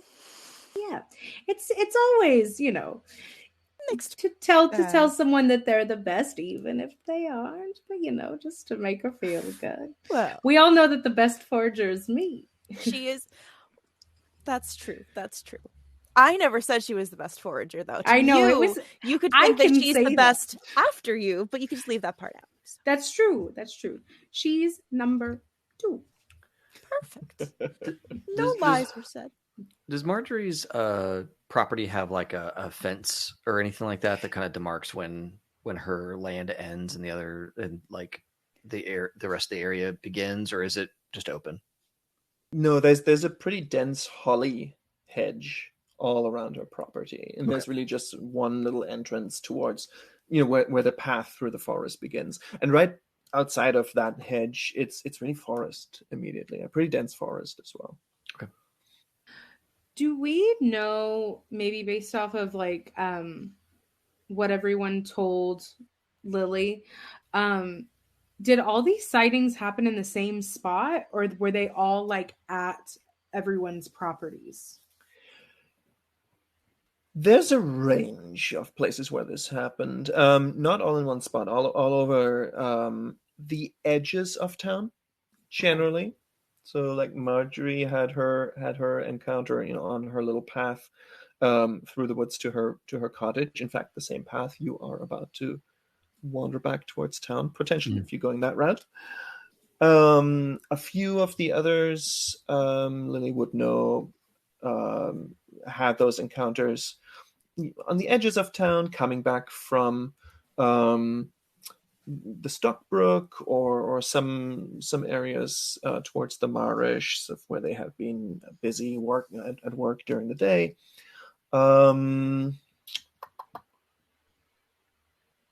The only person really who had an encounter like this at their own property, Lily, you would know, is Gertrude Sandyclough, Goody, as she's known. One of most the people. ones who left.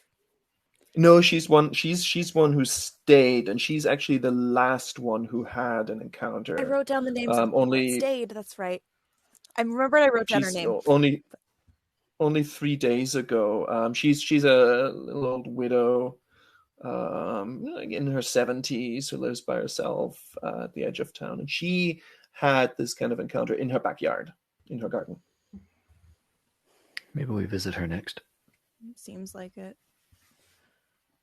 Either that or Roderick still claims to have had an actual experience where he was attacked, but why would somebody why are all these people getting attacked just on the way home and then one person is just in their backyard? That seems like it's a little bit different than animal behavior.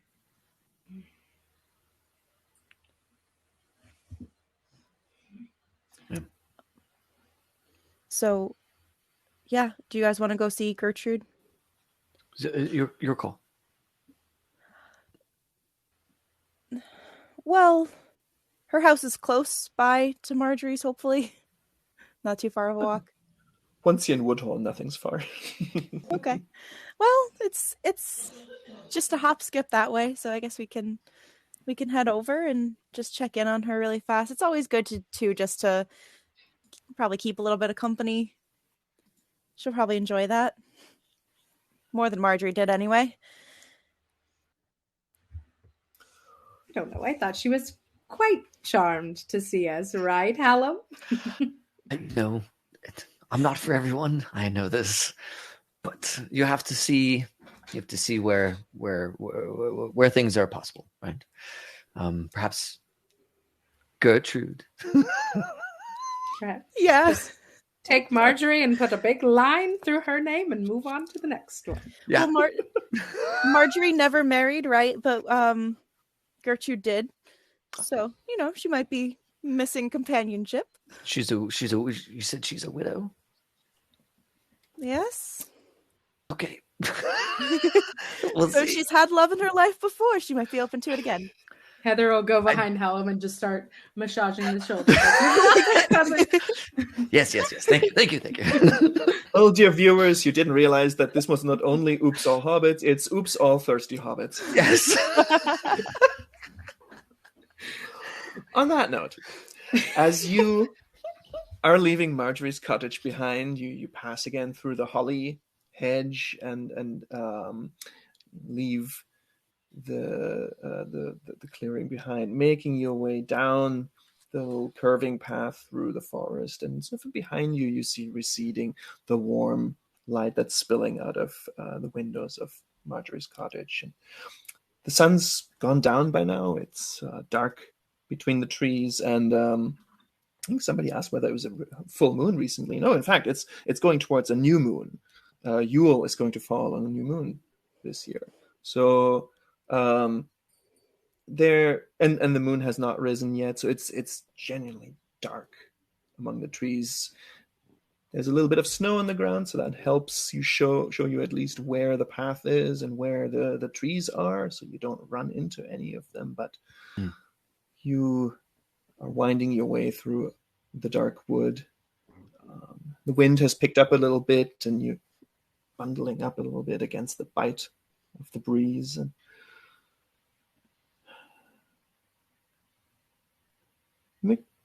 And then you realize, it's very quiet. You don't even hear a bird. No. And just at that moment, you hear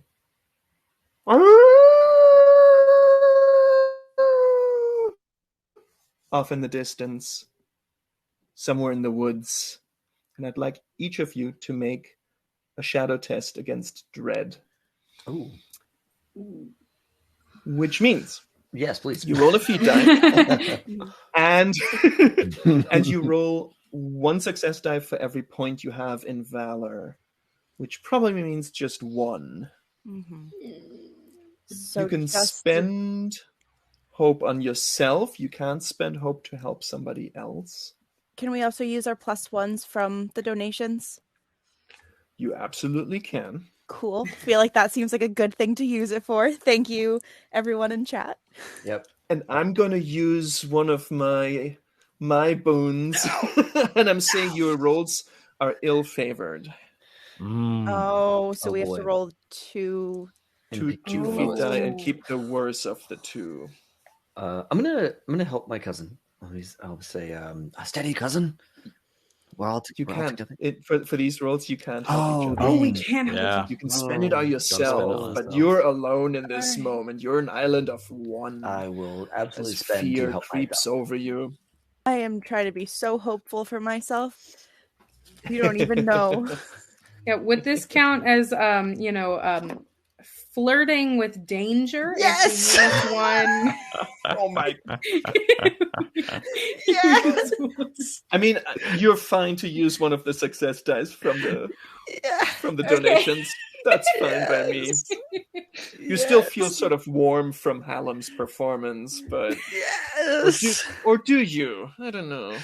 Look, you Hallam is apparently on a mission to meet Gertrude tonight. So I too will Oh my spend from God. the flirt fund if I may. I'll save yeah, it. yeah. I'm keeping that for fun. For There it later. is. Ooh, Hey. spicy. All right, so we're ill-fated. What are we trying to match here? Like, what is the target number? With a Valor test, it's your heart target number. Okay. I don't know why I asked, because I don't pass with any number that I see on my list at all. So Okay. Tough. Yeah, I missed it too.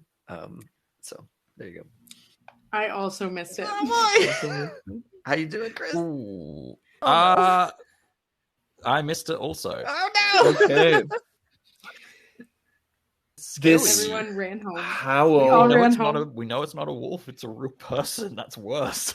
we don't You know that. We just feel- know that Marjorie is stubbornly believing that. Yeah, That's true. That's true. So The hairs stand on the back of your necks. You feel this through your marrow. You feel it so intensely. For a moment, you all individually feel alone in this forest. The dark just suddenly creeps in. You don't see anything but just the long dark path in front of you and the trees, and it's the simultaneous, it all comes crushing in, and at the same time scopes out, and you feel just alone for a moment. And each of you takes 2 shadow points. Oh, snap. Okay. That a lot? Is it like an average shadow, or is that a low shadow? I mean, like, No, that's sort of middle to high. high. Okay, yeah. all right, right off the bat. It can get worse, but Fine. Good. It's Good. relative to your hope, right? yeah, Mostly speaking. if shadow ever meets or exceeds hope, then you become miserable. But hope Yep. consistently. Do you actually subtract hope when you use it on yourself, or do you always have that base 15 or whatever number you No, have? you spend your current hope points, Okay, so that all goes right. down. That's not great. Make sure you keep track of that. Good. Yep. Yeah, I've been doing so. Yep. I've been helping a lot of people. Oh boy. Helping ourselves, So- helping each other. We're so hopeful. It's Friends. we just want to see everyone succeed. Is there a way to buy more hope for my character in the? Donations. What's Get the magic refreshing. number? What's donation. the magic donation number? Yeah. Wait, there is a way to buy hope There is. as a donation. Is there? Yes. Yeah, Yeah. there's a regain hope for a player. 30 Yeah. 30 bucks. $30? $30 buys Force Ah. one player to make a shadow hit test. point. Also, Interesting. Yeah. Interesting. Oh, Can we that's give me just that? We We're flirt just like- with. Can I flirt with the audience for a second? Guys, listen. Look, we talked about this in session 0. I'll just But as you all freeze for a moment in this cold forest, maybe this is a good moment to go on a quick break. And after that break, we can see who won Yes. the amazing starter set. Beautiful. Yeah, this map will come with, people in the chat have been oohing and ahhing over the map. The map comes with the starter kit. So folks, yeah, it is, we're going to go on break. We're going to take about a 10-minute break. You have some time to get in. Oh, look at that map. Oh, goodness. It's so big. really The is. other That's staggering. map. That's Oh, great. other side. Two-sided. Yeah. Dang. They spent some money on that for two-sided printing. Bleed. Solid. They make Yeah. such beautiful things. Yes. Free League Press or publishing, not press. I'm thinking of something else. Free League Publishing, Publishing. Yeah. So, folks, every $10 donated goes towards tonight's prize of a year's subscription to Legend Keeper, which is a great world building tool, campaign tracking tool, Google Maps plus Wikipedia thing. It's really amazing. And then the physical copy of One Ring Starter Kit, which Chris was just showing off to us. So that's what we're giving away tonight. And if you win or lose, no worries. Your donations also go towards our grand prize, which is sponsored from R. Talsorian. It is Cyberpunk Red, everything they've produced so far. So the core book, the starter kit, the magazine, all kinds of stuff. And the core book will be signed by Mike Pondsmith and a bunch of other people who helped create the game. So all of those prizes are up for grabs with donations tonight. Thank you all so much for donating, getting us up past $5,000 so far. We have a little bit more time before the first giveaway, and the grand prize giveaway is going to happen tomorrow. So by all means, get your donations in while we're on break. And when we get back, we're going to draw our winner for the One Ring and for Legend Keeper. And so, my gosh, thank you all so much for doing this. Let me just find my buttons to get us to break. Okay, there we go. Folks, we're going to be back in 10 minutes. We're going to do the drawing, and we're going to find out what's going on with this, like, conspiracy wolf thing. I don't know. We'll be right back. Who knows?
Hey everybody, we are back. Welcome back from break.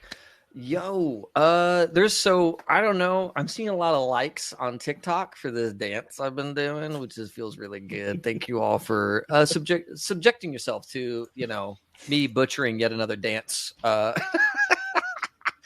those who have not been here in years past, we always try our best to break our goal for raising money for the Trevor Project. And this is the third year in a row that we have bested our goal, which is amazing. We've blown this goal out of the water. I truly blown it out of the water. 5,050 raised is like mind blowing to me. So thank you all, everybody who's been putting in games, running this behind the scenes. We have a whole team of people who've been running this show, right? That you are watching. Thank you, everybody, for doing that. And just thank you all at home for donating and making this so special and wonderful for all of us. And as a reward or punishment, I have done a dance on TikTok.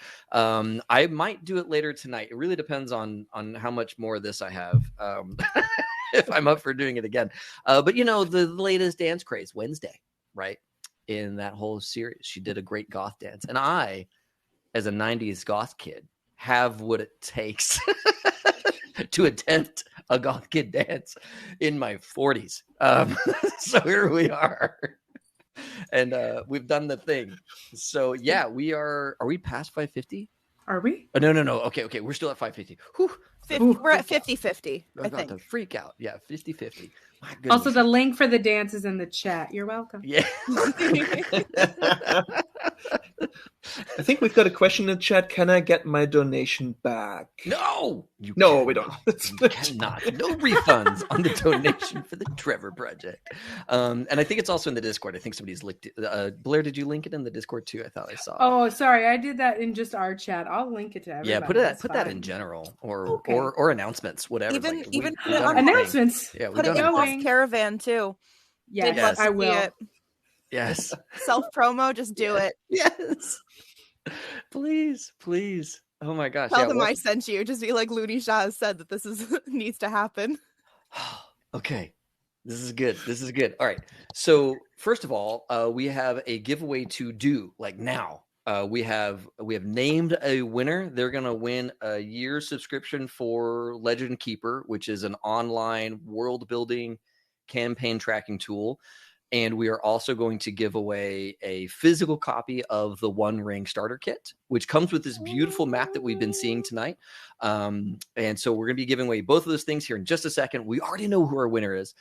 But fear not, if you are not the winner of tonight's giveaway, we are doing a grand prize. All the people who've donated for the entirety of this program, if you donated $10 or more, that has gotten you a raffle ticket. Every $10 gets you a raffle ticket towards a complete copy of everything Cyberpunk Red from R. Talsorian, which is the core book, the starter kit, the magazine, the Tales from the Red, the other stuff that I can't even think of that they've done.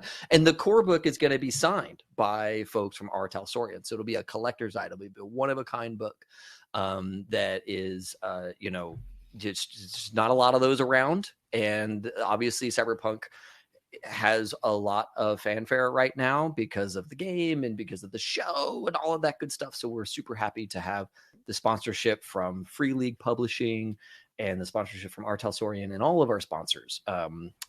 During the breaks and stuff, you see our cadre of sponsors. Everybody has really shown up this year to help us and help this drive be what it could be. So it has been awesome. You all will be entered in to win that. Let's see here. Other things to note before I do the big giveaway. Any other big things to talk about before we announce the winner of our show giveaway today? Okay, cool. So drum roll, please, while I go and find the thing where we put it in the chat. Thank you.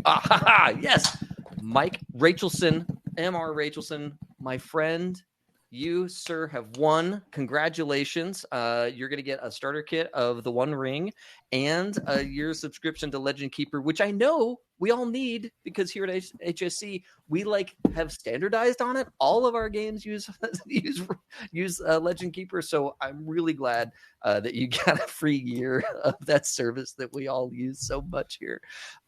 So congratulations, Mike. And to everybody else who is in, stay tuned. All right, tomorrow we will announce our winner for the Cyberpunk Red giveaway, and we will get that bundled to you, hell or high water, whatever it takes, to get that to you. So congratulations, Mike. Congratulations to everybody. This has been a banner campaign for us. $5,050 raised, way above what our target number was. So amazing.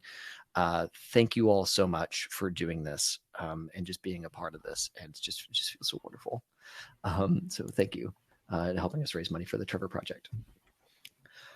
Chris, I'm going to give it back to you because before we went on break, you howled at us and there's a beastie in the woods and all of us took shadow points. Every single one of us took shadow points, which is not great. Not great at all. Yes. So as you are leaving Marjorie Tuft's cottage behind and you're winding your way through the now dark, cold, windy forest, you hear a howl in the distance. And a shiver, a coldness stabs through you. You freeze. For a moment, each of you feels so alone, like a small, soft little animal, watching the shadows for the hunter that's sure to come. And then you shake that off and you look around and you see your friends. What do you want to do? I think Lily has a moment where she's almost just kind of reaching out to make sure she can physically touch one of her party members just to kind of be okay, you're still there, just to resettle and ask, is everyone okay? Did everyone else hear that, feel that, whatever that was? I know Marjorie said that it wasn't a wolf, but that sounded an awful lot like a wolf. I've never had a wolf make me feel like that though. But it did sound like one. Well, whatever it was, I think it best we go find it. Frankly, we know what we're here for. We know why we're here. We don't want some other member of our fair community being ravaged like others have been, to have the fear that we've felt. True. There's four of us. If this thing it seems to strike one by one. It's made a mistake by trying us four. My goodness, we're hobbits. We're ready. We're ready, right? We're ready. You're right. I know you're right. Any of you have a good idea of where it was coming from? Think we can start heading that direction instead of asking questions and learning more? Can I scan around, just kind of do a quick, just see if I see the eyes or any kind of movement or anything like that? Yes, you can. Okay. Absolutely. I have the little bonus pip. I forgot what that's called. Mastery thing. So, favored. Favored. I would very much like to help you in this effort. If I could borrow from the Flirt Fund concept a bit, it's like when you're in the club, you scan the room, right? Trying to find the person making eye contact, right? Yeah. They're we probably, we're family. So just kind of shoulder to shoulder, just Yep. Just looking around. Trying to find that big dog. We gotta find the biggest of dogs. Yeah. Okay, so I already have, where to go? 2 and then a bonus 2. Correct, because you are my favored party person. Yes. Mm-hmm. Let's go. Where? Okay. Everybody's wingman. Party. So that's a 6 on the favored die. Then 2 6s, a 5, and a 1. Math. What? 24. 24. That does beat my wits score. Considering that the target number is derived by subtracting your attribute from 20, 24 is bound to hit, right? And 2 extra successes, so an extraordinary success. Yes. Together with Hallam, the cousins. Cousins are getting together. And you wait. You look around, and at first all you see is darkness. Just the faint gleaming of the snow, just that faint light that is being reflected off of the snow, but otherwise just black tree trunks, shadows of what little starlight filters through the bare branches. But wait, was that a movement over there? No, that can't be. That must be the wind moving the. Oh wait, over there's another movement, and suddenly you see shadows moving in the dark forest. Like multiple. And right in front of you, on the winding path, you see a large shape hulked over, and 2 reddish glowing points like embers. Or are those eyes facing you? And much closer now, you hear that same sound again. I think after Tillamook's like rousing, like we're hobbits, kind of like still with that like resonating with her, Heather will probably go, there it is, but then also kind of like, like probably like once getting like the brain connecting, that's scary looking, will probably like shrink back a little bit and be like, oh, there it is. Well, I guess we didn't need to find it. It found us. Can I take out my bow and maybe just like it's bigger than us, right? Yeah. It's difficult to see in the dark, but from how it blocks out the light, yes, it looks like, or certainly shoulder height would be your eye level. It is large, and it's slowly stalking towards you, getting closer and closer on the path, rumbling. I'm going to pull out my axe. And I would very much like to try to like maybe like intimidate it in some way, right? Like make myself big and like stand forward in front of the group and say, "Show yourself! We're not afraid!" As I like brandish my axe, right? And it's like it's up in my hand, and I'm trying to like get it to move, get it to shift. See if I can't get it a start out of it in some way. Okay, make an R roll. Sweet. I have no points in that. So I will do my level best. Remember, you can spend hope on yourself, and if one of your distinctive features applies, you might actually gain 2 success dice from that. Are you sure you didn't say it in a flirty way? Like, stop! We're not scared of you. No. Slither hither. No. No.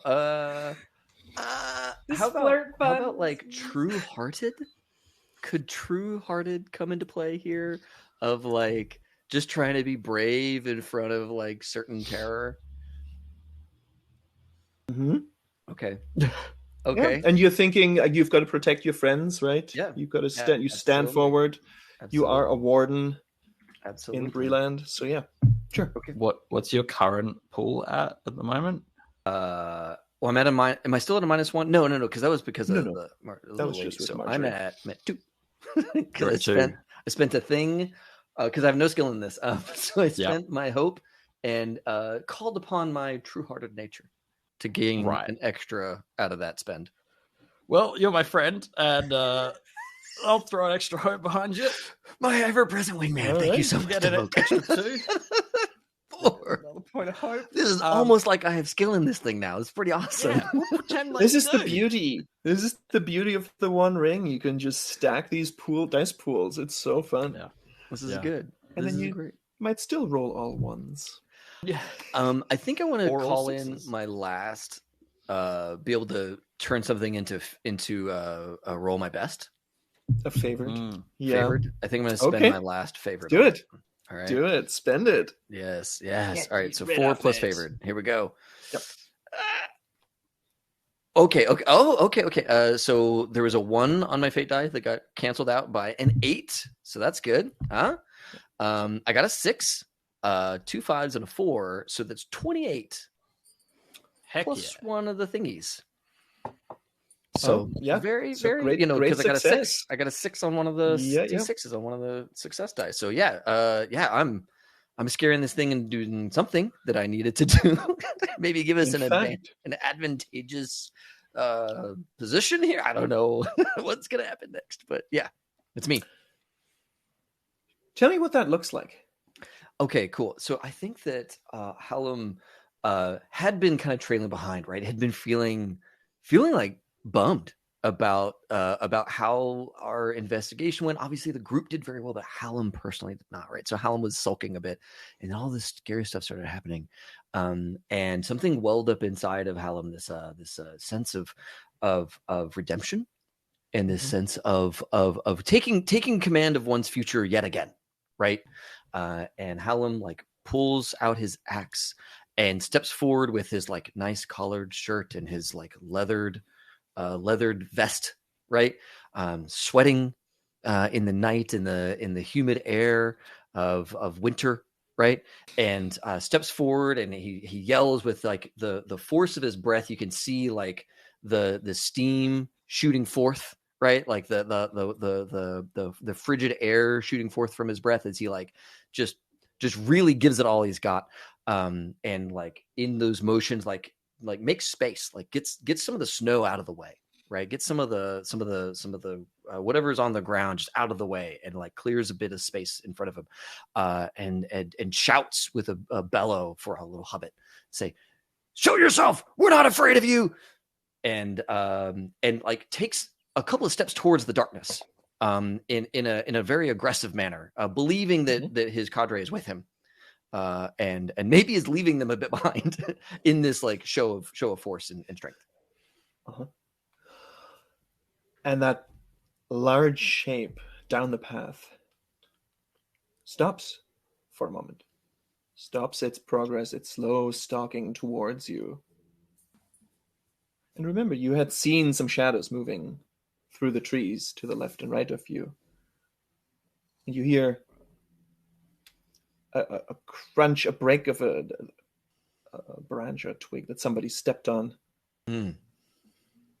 And an intake of breath. And in front of you, where that large hulking shape stands right in the middle of the path, you hear,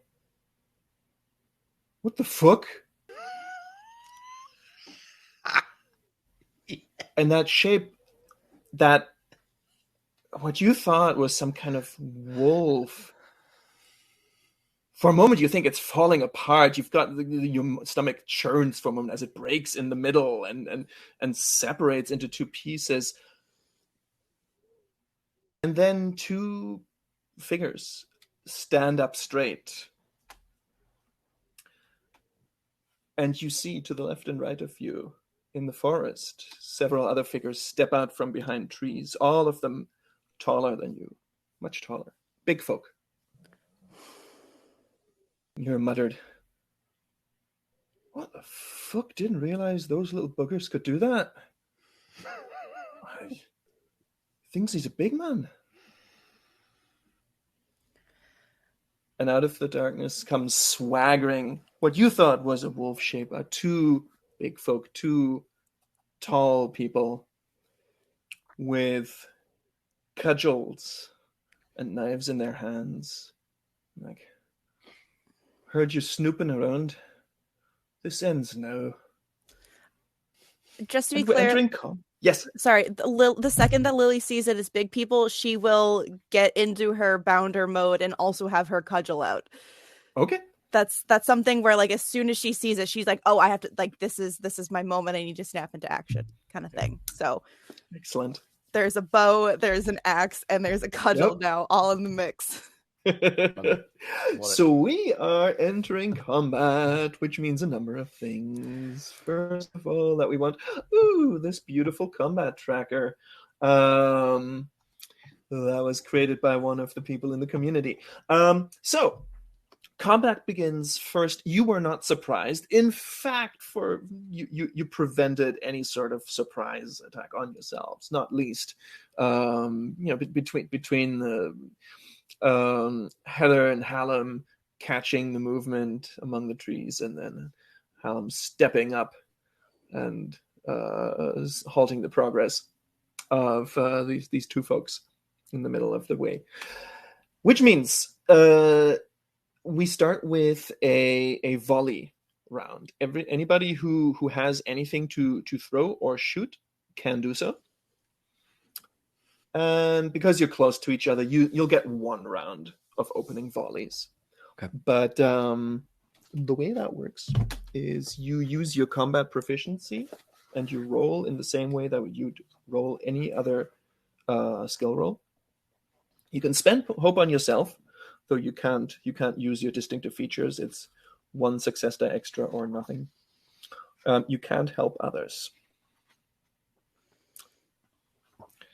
And you roll against your strength target number plus potentially something in addition if I say the adversary has a higher like a parry. Okay. Let me quickly. So you go first. You the player heroes. So you just let me know. Hold on. I'm going to pull the adversary. Whoop. Oh, that's weird. Don't do that. Why did it shift that? Oh, this is cool. It's like a overland travel, or like I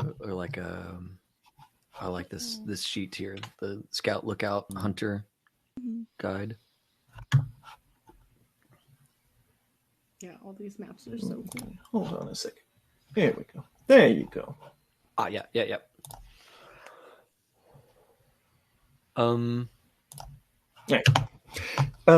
So you are facing 5 adversaries. Good. There you go. Good. You love to see it. Yes.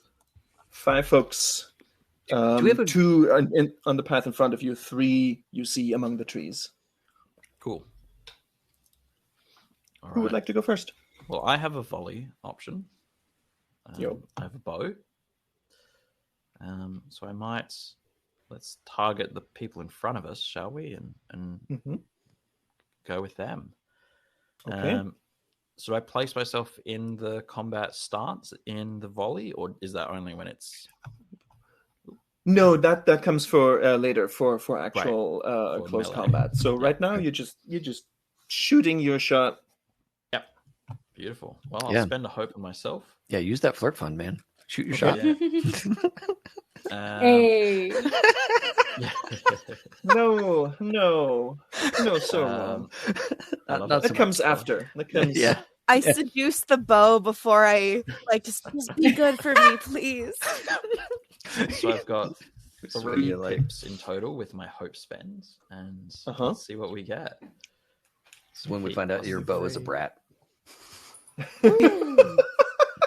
And you have Well, to- if that's the case, then I'm a trainer because you said I gotta I'm- go. I'm just playing. I'm just responding. What's that sound? Oh, it's talking rotating in the grave. we turn this item into a look. Consent is important, folks. Excellent. Clearly talking like that helped because I rolled in total. I've got a 19 plus a 6, And that comfortably beats my Ooh. strength target of 18. Wow. So very close. Wow. Comfortably with 1. But yeah, so I do beat it, and I Comfortably get an barely. extra success with the bow. Nice. And I don't, because I'm keen. My bow pierces on a 9+, which I didn't reach. Well, so I here, only rolled an 8 on my thing. so let's see. So first of all, your bow has a damage of 3, correct? Yes. So that definitely happens. You hit, you cause some damage. Now you've got an extra 6. With that, you can do fun things, Nice. including, what is the number on your feat die? 8. 8. So I think that means, because one of the things you can do with an extra 6 is add to your feat die, and with a bow you get to add. Oh wait, no, with a bow you don't get to do that. No, wait, hold on. Yeah, you do. With a bow you get to add 2. 2 to 10. So you would get to 10 with that. Fantastic. Alternatively, you could do extra damage. You could do damage to the value of your strength attribute. That's not great. That's only my strength attribute is 2. I'm very poor. I'm not very strong. Yeah. So Okay. if I add it to my value, then does that mean it pierces with keen? Then you cause a piercing blow, because in any case, even without the keen, because you would reach 10. Yes, that's right. Yep. Nice. Great. Okay. Then let's do that. Let's So pierce. So you shoot, and you actually try and target an area that is not protected by. They've got very minimal armor, so just a thicker leather vest that they're wearing.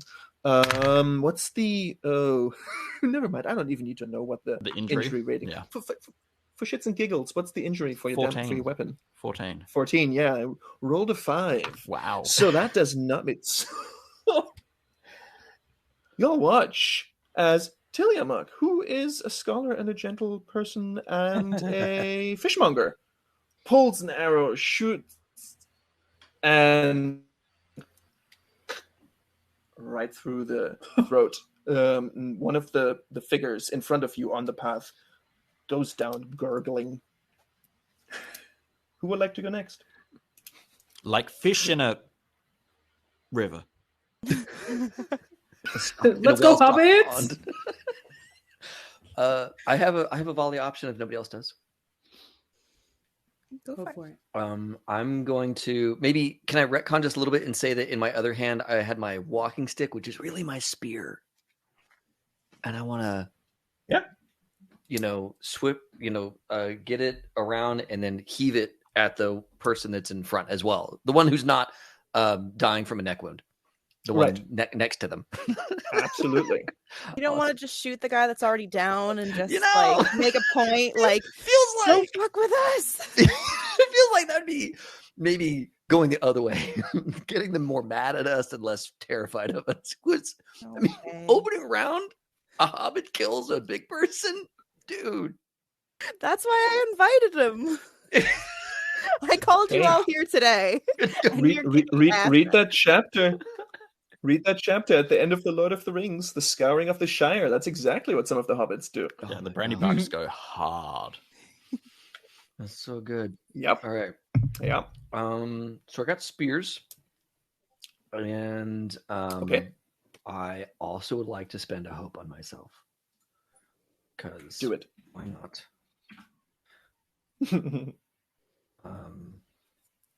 I think that's it. And then, okay. So I'm gonna heft this spear at the person. Okay. Oh no, that is a Sauron symbol on my die, and a total of 7 with the various success die left over. So that spear does what it will do, but it's not useful to me. It flies so wide, you almost hit somebody on the side. Oh no! In the that left hand forest. just didn't. It was the walking stick. Yeah, it was actually the walking stick, not the spear. So I was like, shit. I have to go find that. Why do I still have a spear? Oh no. And then, is there any way to don my shield now, or is that a later thing? I do that later. happens later, but yeah, Okay. we'll absolutely be able to do I will that. wait, happily wait until later. Any of the other two who would like to go next? I think you all have Mm-hmm. abilities, right? To throw Yeah, stuff. I have a bow as well, but I think Huh? Heather already had hers out, so I don't know if you want to go first, and I'll like be getting mine out to follow. Sure. I had the cudgel. Now I have to switch gears and be like, oh, they're far away. I think Heather will maybe. You said we can't use our features for this, right? Correct. Okay. For combat, you can't. Okay. So, but Heather will probably just maybe if somebody like in the trees, probably she like had her bow out this way and will just kind of like move it to somebody in the trees after seeing that. And yeah, just shoot her bow. Okay. And I will also, I'm gonna do two. I'm gonna take one from the flirt fund, Mhm. and then I'm gonna use one of my I have the two favored still, so I'm gonna use one of those. Do it. So that is this. Bows I have +2, but then another one. Okay, just checking. Okay. Okay. Okay. So that's a 9 on the favored die, and then 2 6s and a 3. So math, gosh, dang it. Enough. 24. Is that 24? Oh my god. Well, dude. Yeah, well past your strength rating, and you're aiming at one of the people among the trees. In the trees, yeah. Correct. Yep. Yeah, you absolutely hit. Now, first of all, that means you do the 3 points of damage with your bow. That's the standard, the basics. Mm-hmm. And then you too can use the 2 6s you have for a number of different things. You can do more damage, equal to your strength attribute for each of the 6s. Okay, or you can use each one of the 6s to raise the feat die, or add 2 to the feat die to try and reach a piercing blow. Okay. How much is it to get the piercing blow? Because I don't think your bow has any special stuff. It would be a 10. I do have. It'd be a 10. Okay, then I'll use, because I'm at a 9 already, so I'll use one of those 6s to get to 11. Right? Mm-hmm. Oh, but is that bad? Is it fine? No. Okay, just checking. 11 is not really an 11. Gotcha. Right. And then the other 6. So you said could go to damage. Mm-hmm. Okay, so I'll do the other 6 to damage, and then also it does say under rewards and virtues I have fell, so it says my bow has a +2 injury. Oh, okay, good to know. What's your strength attribute for the extra damage? It's 3. Okay, so you cause an extra 3 points of damage. So first of all, your arrow hits hard. I mean, at the minimum, that's going to leave a bruise. But you also cause a piercing blow with a raised injury rating now of 16, if I'm not wrong. So this. Oh, my injury is already at 16. I think that includes the +2, because the bow standard has 14. Oh, okay, gotcha. Yeah. Okay, so they have to try and protect. No, miss by 1. Yes. Tell me what this looks like as you shoot your arrow towards this shadowy figure in the woods and fell them. Well,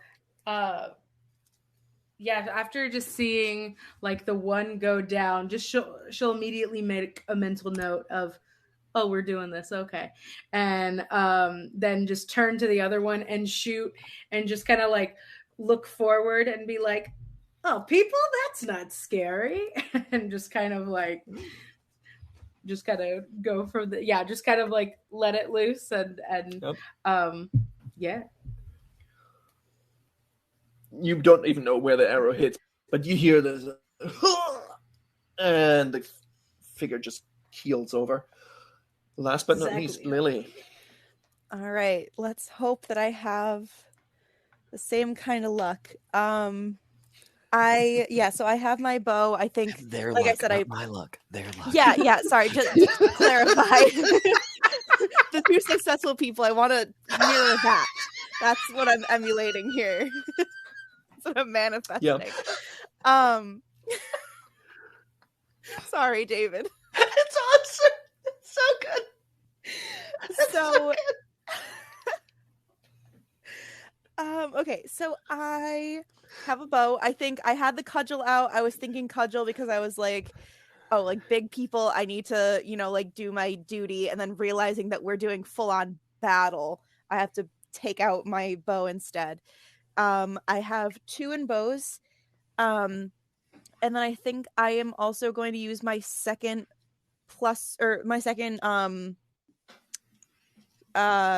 favored. So I'll have 2 feat die to roll. Favored. Okay. And then I'll have the 2 success die as well. Mm-hmm. And then I'll aim for, you said there are 2 out in the clearing and 3 out in the woods? Like 2 kind of visible? There's one left in front. Yeah. There's one left on the path in front of you, and 2 in the forest now. Okay. 2 have been taken out already. Let's see if I can do Maybe this. the right side is clear, but the left side has 2.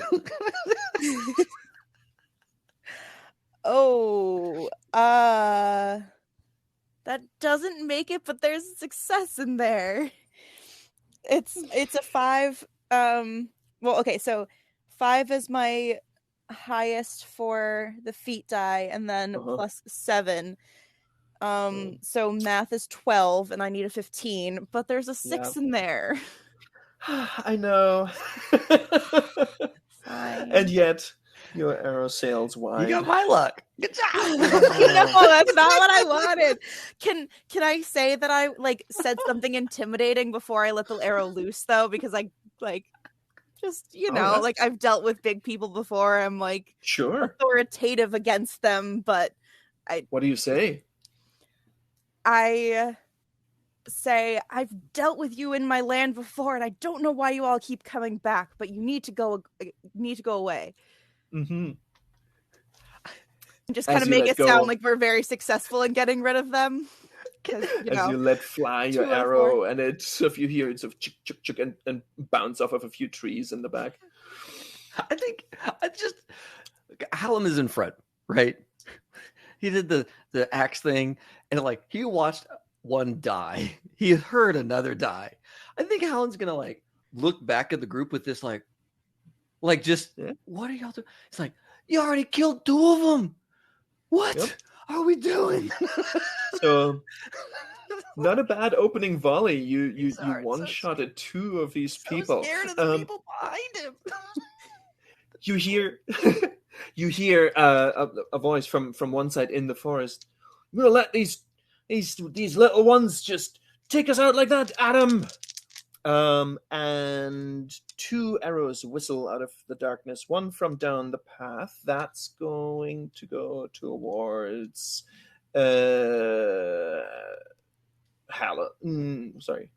Tillamook, since he took out one of these. He's actually effective at hitting things. What is your parry number, Tillamook? My parry number, I think, is 19. Yeah. 19. Does that include in shield?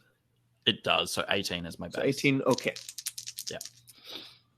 Let's see. Oh, no, that goes wide. You hear it sort of clanging off through the trees. And the other one flies towards Heather. Heather, what's your parry? Minus the shield, if that includes one. My parry's okay. Minus my parry's, it's so the number up top doesn't already minus the shield, right? No, the number on top should be including the shield. Okay. in the little sheet. Okay, my parry number is 19. And it says I have 1 shield, but then I also have a +1 parry for nimbleness.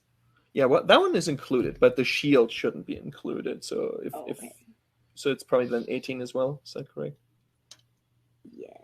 Yeah. Okay. Sorry, it says base 17, then +1 shield, +1 other. Yeah. Okay. Okay. So your parry without the shield is 18. Oh, gotcha. No dice. Well, plenty of dice, but no hit. You too. You hear something. You hear more than you see because it's dark. This whistle past your head, but you do not get hit.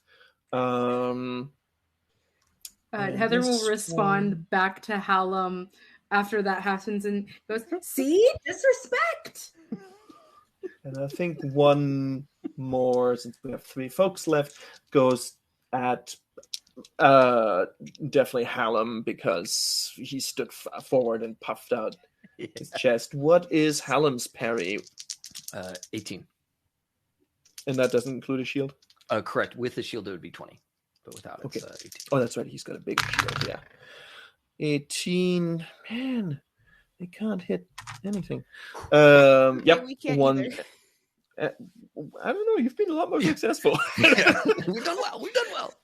You and 3 I arrows, Yeah. 3 misses. And you hear three voices. Fuck. Fuck. Can I just? Right. I know it's not even my turn, but can I just say, yeah, we're littler than you expected. Hard to aim Like, for. quite a few of those arrows miss above you. All right, let's show him what we came to do. And these 3 figures jump towards you. So we are entering combat proper. These 2 are out. You're gone. Well, we'll leave them here as bodies.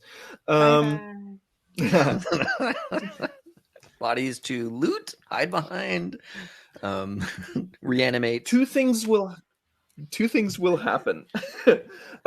First of all, you choose your stances in combat. The 3 forward, open, and defensive are all close combat. So when you choose a stance like that, you are facing somebody in melee combat. It just changes a little bit how far you're defending versus leaning into trying to attack somebody. For every 3 in close combat, 1 can be in rear ward. So just firing arrows at the enemy from behind and not engaged directly in combat. Who would like to do what? And to clarify, open is sort of the standard rolls. If you're in forward, you gain an extra success die on your attack, but your opponents also gain a success die against you. And if you're in defensive, opponents lose a success die against you, but you also lose 1 success die per opponent you're facing. And you will get to decide who you face. Sorry, what was that? I missed that. Hallam will be forward. Hallam is forward. He's an ever forward individual. Okay. I know that Lily would want to be close to the front because she's prepared. She is used to dealing with big people on her land and trying to get rid of them. But she also, unfortunately, literally, I did say that she's not wearing her armor. So she's probably not going to be the first person there, but she's prepped. Come on up. It's good. We can hand wave that. I'm fine for you to say like, okay, I put my little leather jerkin on when we headed out into the woods. I don't. Okay, I appreciate it's fine that. By me. Thank you. Then then I'm right up front then because that was the only thing I was nervous about. I was like, I literally said like, oh, we're gonna go to we're just gonna go to the tavern. We're just gonna talk and get a plan tonight. So okay. Yeah, no, that's fine. And how about Heather? I was gonna say, Tillamook, do you want to be, because I could be rear ward, but I could also be forward. So whichever one works best for you. I think if we've got 2 people forward, it's good to have 3 people forward. Okay. Is my thinking, and I think you handle melee a little better than me. Okay. Because you have a short sword, whereas Yes. I have a knife. Oh, okay. I'll I have go a dagger. forward. It's not terribly good. Yeah, I'm a little smart boy, Okay. and so I need to be at the back. You So keep yeah, if I can be a real ward, that would be awesome. You keep getting those throat shots. Yeah. Okay. Yeah, and I'll be forward. And in forward as well. Remember, you for one person to be in rearward, you don't all have to be in forward. You just have to be. You have to have 3 in any of these stances. So it's up to you. Okay. So that also means you each of you who are in a close combat stance get to decide who you engage in combat. You have 3 opponents, one of whom clearly is the leader who gives orders, and then there are 2 sort of who are responding to that, who would like to engage whom in combat, and that sort of locks you in. So it's not like in some other games where you can sort of disengage and run around and attack somebody else. In the One Ring, you're locked in until one of you runs away or dies, gets knocked out. I think that Hallam has looking at the group, Hallam has the most lethal kit, right? Okay. Like obviously amongst the hobbits, we would kind of know the Hallam shield is the bigger shield and all that stuff, right? So Yeah, I think Hallam will go after the leader in that case. Okay. So there's this hulking person who looks a little bit tougher than the others. The others have cudgels in their hands. This one has a short sword. Yeah, he's like, here we go. This will work just fine. Okay. It's all gonna be So great, and we're all gonna have you all start again. You get to go first in stance order. So since you're all in forward stance, any one of you feel free to take a whack. I'll take a whack at this guy then. This leader in front of me. I will. I have 2 in axes.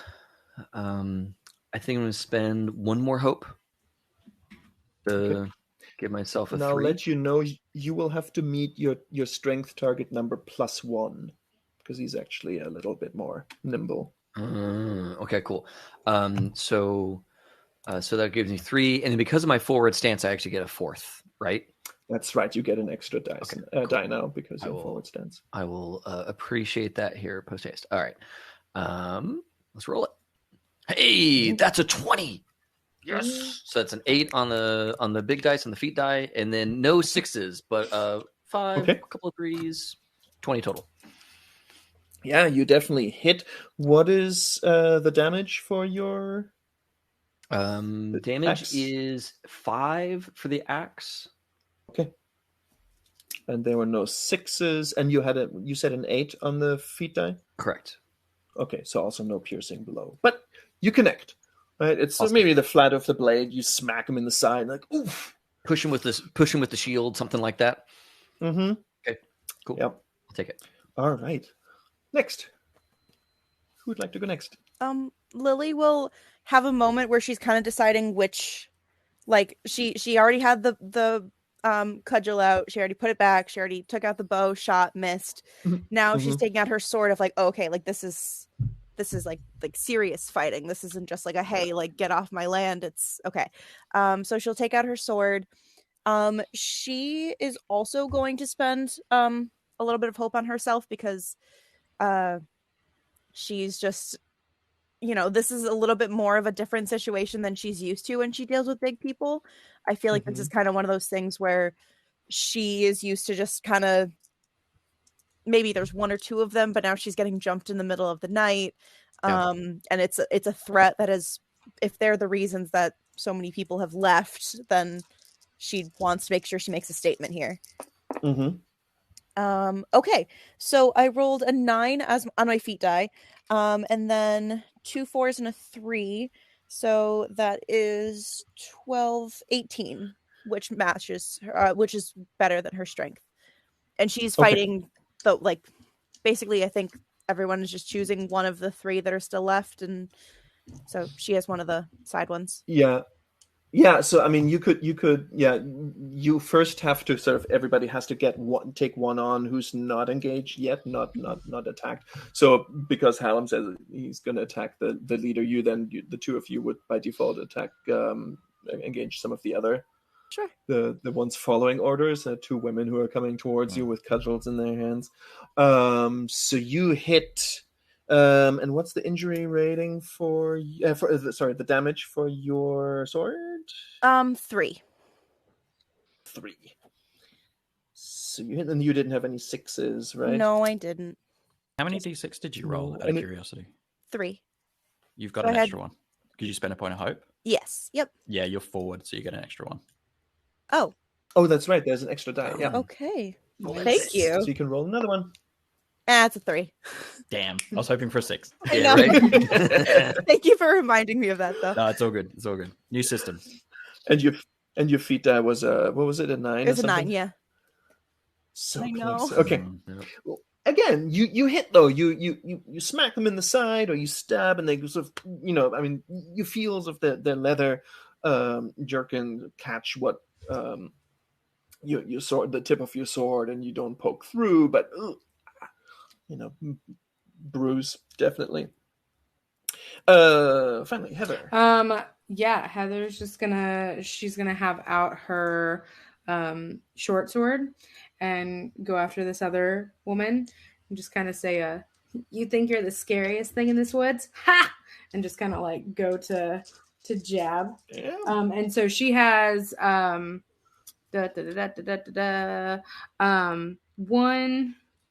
one little pip and then one for being forward, and I'm also gonna spend a hope. So Okay.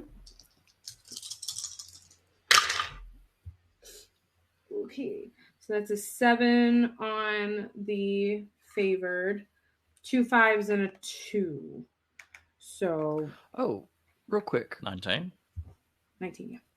Real quick. Mm-hmm. It says. Yep. Oh, never mind. Now I'm reading.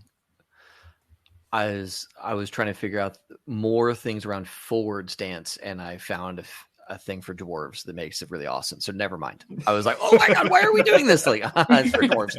Never mind. I'll stop. Special virtues. Yeah. Yeah, But yep. you hit. Yes. What's the damage? Because you meet your strength target number, right? I'm assuming Yes. Damage is 3. 3 as well, and you didn't have any 6s, No. and your feet die was not a 10. Okay, but again, you also all connect. You stab, you slap, you push them around, you jostle them around. Okay, and you hear some grunts from the Tilgamuck in the back there. Yes. Sniper extraordinaire. Spending a point. He's quite sad, I think, actually. This is not a shadow wolf. This is the mundane human. This is tall people. It's not uninteresting, but it's not as interesting as it could have been. It's not dark magics. Well, or there's good still or- there's still some magic going on here. Something is. That's true. Something is afoot. Do they have something? Are they in control of something that is shadowy? You got to figure out what they're doing. So I'm gonna roll with 3 as I spend a hope, and I whiff. Woo, no. That goes sailing away. In total, a 7 with 3d6 and a d12. Dang. Love it. Yeah, when the melee These are and the fickle. skirmish happens, you all get in, and it's like, ooh, okay. And you try not to hit your friends, even though they're much shorter, and the people looming over them, but you still like. Maybe someone jumps up to whack someone across the chest or something. And it's like, well, I can't just shoot at that level now. I have to take my shots. It's a miss. Mm-hmm. Tough. Bruised and shaken about, the leader bellows, "Come on! You can't let them just treat you like that! Who are you?" And the leader will take a swipe at Hallam, gets an additional die from being in the front, and How many favorites do I still have? Because now I can actually use Oh, we don't need to No. talk about that number. We don't need to discuss that number. You have a couple.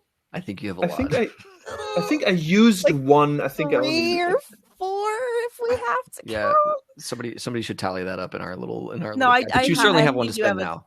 I do have a tally. Right now it is 1, 2, 3, 4 total. So 1 was used. So 3. Unless I Yeah, missed 1 was something. used. So 3 in the bank. Yeah. Hi, chat. This is Blair coming to you. If you would like to, if you'd like to donate, Flirt with the audience. to I think it Oh my works. God. help us out. If you'd like to donate to help us out, Won't you think of the hobbits? That's right. yeah, we're just hobbits, lethal hobbits.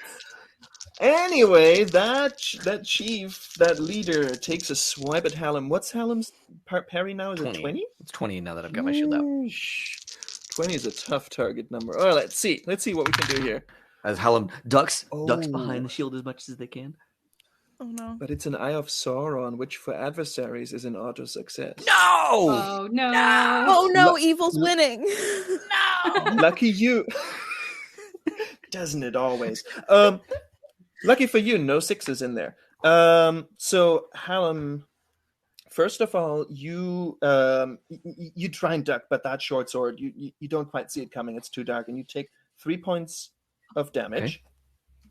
And you have to make a protection roll against target number 16. So you use a feat die plus however many dice your armor gives you. Okay. You can spend hope on this if you want to. But I got to beat a 16. You do have to beat a All 16. right, I'm just gonna do it straight. See what happens. So feat die and 2 because my armor gives me 2. Okay. Okay. All right. So what was the number I had to hit? 16. Okay, I got a 14. But I rolled a 6 in the thing. Which I don't know if that helps at all or not. So I got a 7 on the feat die, and then a 1 'Cause you a don't 6. Okay, so succeed. it didn't help at all. All right, cool. So what happens? If only you had spent a point of hope. It would have been a 1 that he would have gotten 15. And... Maybe. Yeah, we that's don't right. know. We'll assume that. Yeah. You are wounded. Okay.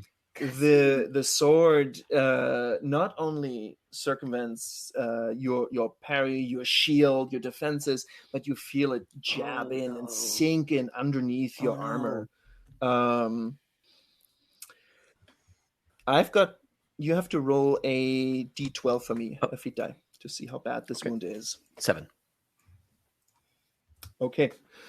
So this will be a wound that will take 7 days to heal. It's a pretty bad one. Okay. You feel it. Okay. Oh, you've never felt anything like that. Oh, that's not good. Okay. Cool. Cold steel entering. Hey, chat.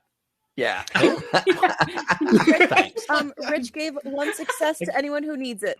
Awesome. We also So they heard our call. Yes. And we also hit 5,100. wow. Woo! Whoa. Nice. Okay. These hobbits will need Is it? Am I now under the condition of wounded? Yes. Okay. And how much endurance have I lost? That was 3. Oh, okay. So you take 3 off the current. So wounded won't do anything right now. Being wounded once is not a problem. Being wounded twice means you're dying. So, oh boy! FYI. Oh boy! Here we go. One of them rushes forward towards Lily, raising her cudgel. I'll use another one of my favorite. What's your parry rating, including the shield? It's 19, right? Yeah. Okay. Oh boy! Exactly hits it. Yes, it does. So you try and duck, you try and raise your shield, and this club comes in and hits you in the shield arm. It stings, it smarts, you take 3 points of endurance damage, but nothing else happens. Oh my goodness! And Same for Heather. What's Heather's parry rating? 19. That's with the Also shield. 19. And I'll use my last favored. Why not? That's what they're for. Ding, ding, ding. 13. Yeah, but you just parry that stupid cudgel away with your shield. No problem. Nice. Love it. All right. Awesome. New round. First of all, you get to decide stances. If you want to change, you can. Yeah, I think I'm going to fall back to open. Okay. Fall back. Fall back. I'm gonna go open against this fella. Mhm. Oh, Mhm. I will say we also have another six. So we have 2 successes now. It's like floating ones. Yeah. Okay, Yeah. cool. Oh wait, sorry, 1 success and 1 success die. There we go. Okay. Oh, somebody has an auto success. Oh. Yeah, a $50 auto success. Yes. Thank you, Rich, for that Ooh, auto okay. success. And then also thank Okay. you, Frozen, for the +1 success die. I Thanks, didn't realize Frozen. what that meant. That's awesome. I know, right? Dear chat, I come before you again to ask you for That's our thing. As an emissary of Sauron, Yeah. have you heard about his optical plan? It's fantastic. Beachfront property for all. Towers. He's got stacks of them. At least Although Sauron will not allow you to link to any other factions in Middle Earth. And all right, cool. Actually, no, that's Ow. far too nice. No, it's anyway.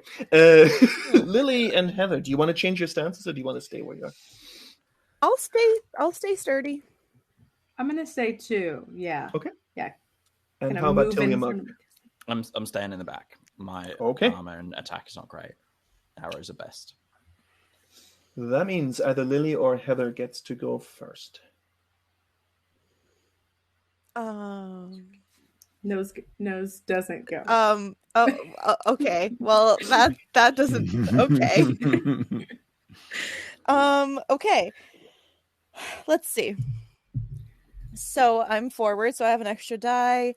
Do I want to be hopeful for myself? I'm gonna be hopeful for myself because I just saw my friend fall back, which means that you know,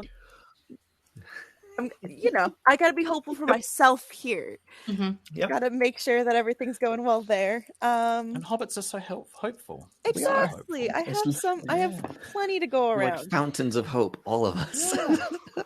which is good I because I mean- got a 10 on my die for the which is good because it was almost 1 away from it being a problem. Yeah. So Okay. that I can't. Okay, 15. Oh, 20. So 20? Yep. So you hit because you meet your target number. And you also, since you said you had a 10 on the feet die, Yes. you also cause a piercing blow. So, any 6s in there? no. No? Okay. So 4, 3, sad. 2, 1. That voice so sad. That's all right. It would have So you been, cause I another... got one when I failed earlier. It would have been great if I got one when I succeeded now, but it happens. So you cause another 3 points of damage, first of all, as you slap them across, I don't know, the arm. And they have to defend, and they have to try and... What is the injury rating for your sword again? The injury rating for the sword is a 16. 16. Oh boy. They don't have the best armor. Yeah, nope. Oh. Does not make it. So tell me what that looks like as you dispatch this person in front of you. Yes. Okay. Well, so I think what I do is I remember earlier they said something about like the big guy was like, "Oh, like we can't let them defeat us. Like, who are you?" I'm going to be like, "Yeah, who are you guys?" with like this like assertive tone, and as I'm just, doing my best to just push all of my weight forward, kind of make sure also that I am making myself almost seem bigger, like kind of how I said earlier about how I almost like feel like bigger when I'm taking like an assertive stance, like just kind of like seeming like I'm taking up more of a presence, especially now that Hallam has taken a step back. And I just feel like I like grew a foot taller, even though I know I don't actually. And I'm like, yeah, who are you guys? And I hit him with my sword. You said probably in the arm, right? So or somewhere, wherever you like. I mean, it'd be cool to be able to just, like stab him in the gut or something like that. Yeah. But that might be a big ask. It's a slap across the arm and then you follow up. Okay. Absolutely. Yeah. So there goes another person crumbles to the ground. Heather. I am gonna do the same thing that I did last time. So also spend a hope, and then and then I'm forward. So there's one, and then I have one with mine. I'm gonna save that favored that I have. I don't want to use it.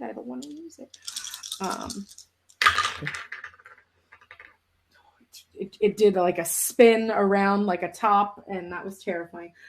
It is a 6 on the favored die, but I also got a 6. Feet die, yes. Also got a 6. So 16. Okay. Yeah, that's one. Oh, wait, but I can use the 6 to bump it up, right? Oh. No, first of all, you have to meet the target number. Then I don't. I miss it by 1. Dang. So close. You get so close, and literally this person jumps back at the last minute. You cut through the clothing. You hear clothing rip, but you don't actually hit them. And there's sort of an intaking breath for a moment. Watch out. Hallam.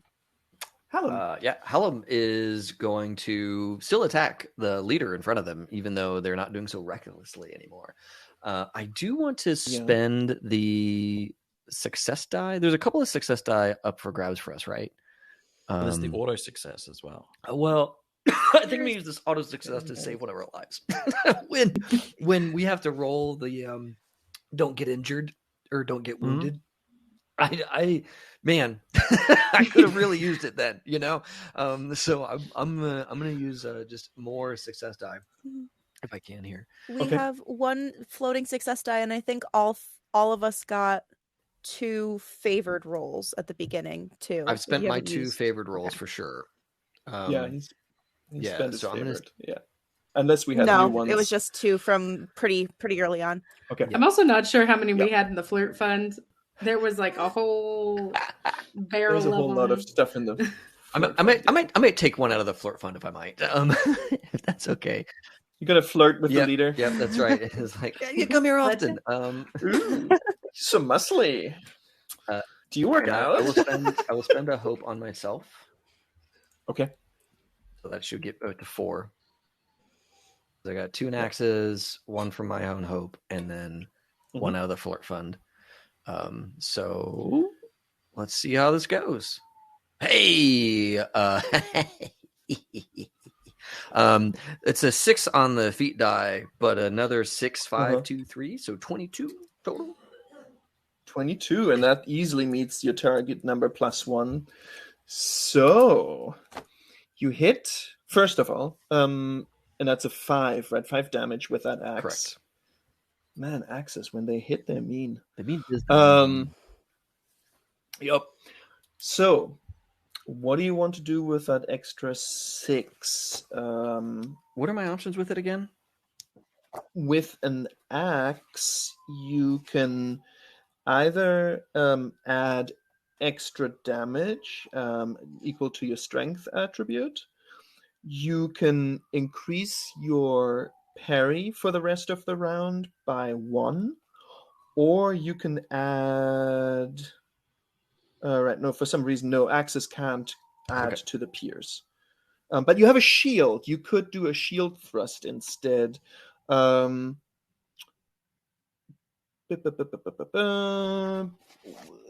you? What's your 4. strength attribute? How high is your so you could do a shield thrust.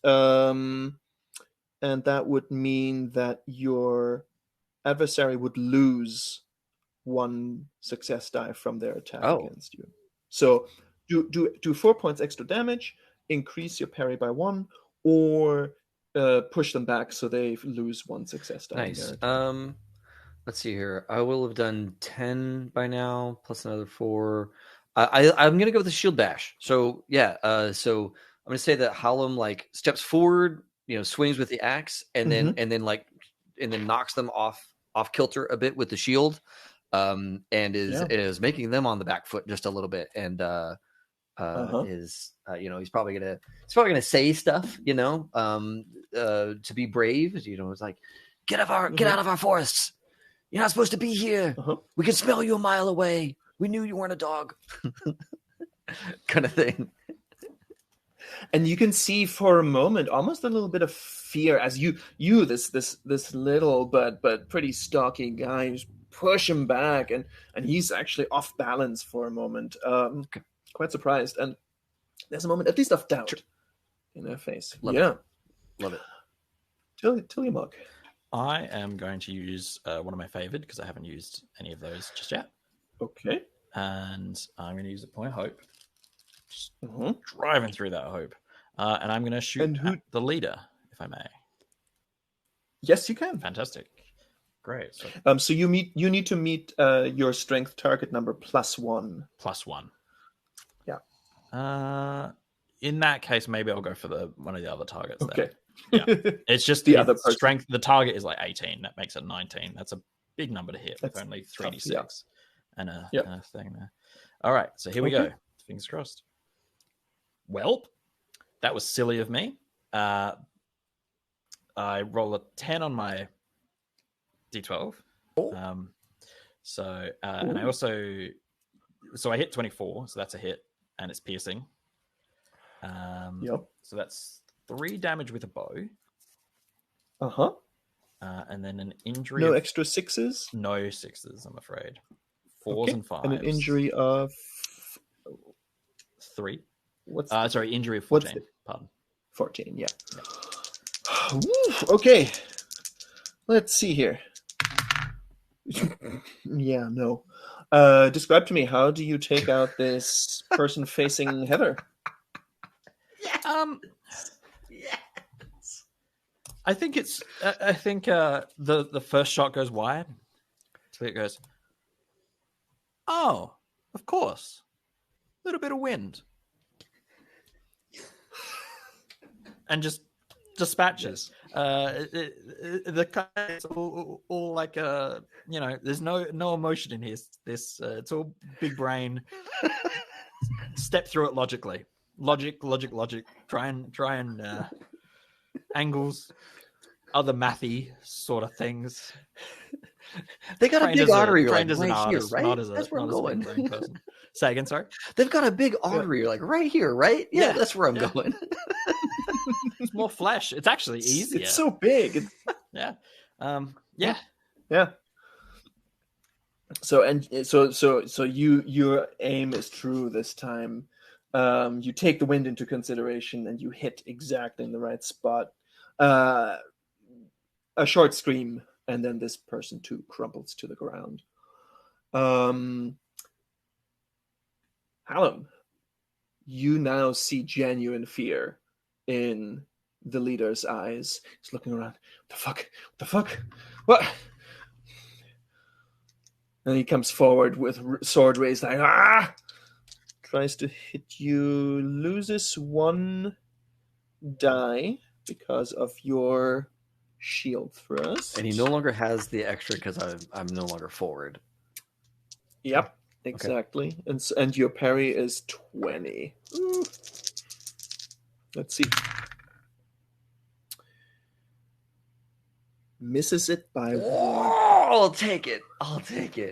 And you... So the sword comes in, you raise your shield to parry, and at the last minute you realize it's a feint. It's going to come low, and you just get your shield down just in time and clangs against the shield. And you realize he clearly was totally expecting to hit. Yeah. because he's actually starting to backpedal and tries to start running, but you're ready. You're right there, and he can't run away. Yes. Yes. Top of the round, stances. Forward. Can we team up on? Can we all be hitting the same guy? Does that give him minuses? It doesn't give him minuses, but yeah, you can up to 3 people can engage one. Yes. We all just like Perfect. Would ankle you bite look him. at that? I love it. Get him. Let's go. I'll be forward as well. I mean, like let's do this.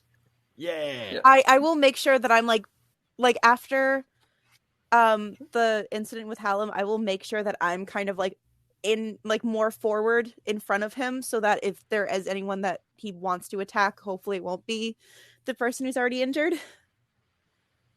Just See how it goes. It's fine. Look, if we lose a hobbit tonight, we lose a hobbit. All right. No. Hallam's We're going not forward. We need to have We're not a gonna clear fight. hobbits 5, humans nothing. I want nothing else. We have one life-saving success in the bag. That's true. all That's right. true. We have Okay. one. So you all you basically surround this guy now. Who wants to take the first swipe? I want to hit first, but can I also, before I do anything, just like again ask, but like now in a way that I'm actually hoping to get a response. Who are you guys? Mhm. Why are you here? Are you gonna intimidate him into telling you? He's like, You don't have any of your buddies left. What do you want from us? What are you doing? What is all this?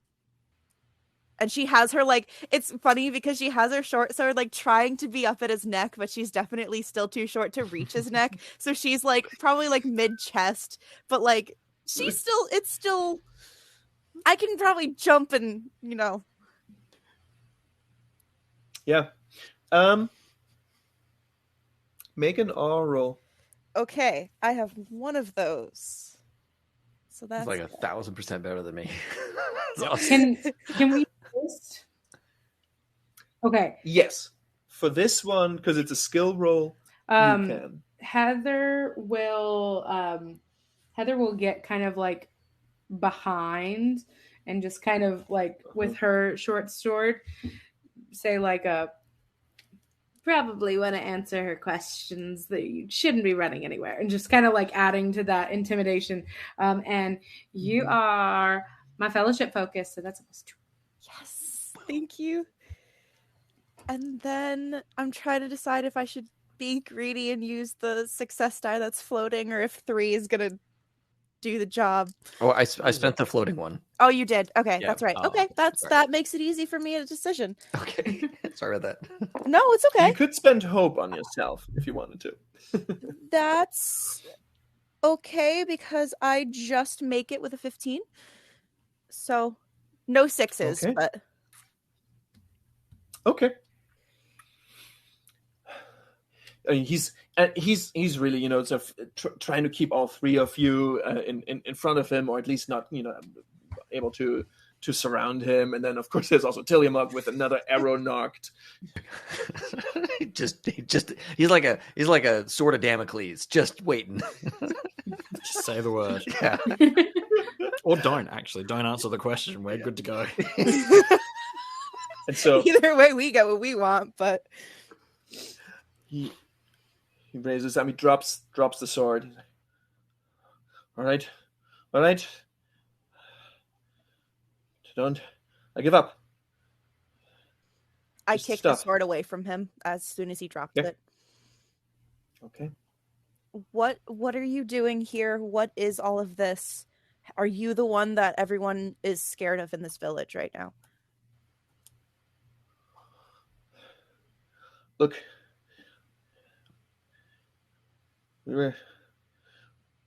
It's just a gig, okay? Just a paid job. I don't have anything Paid against by you. who? Just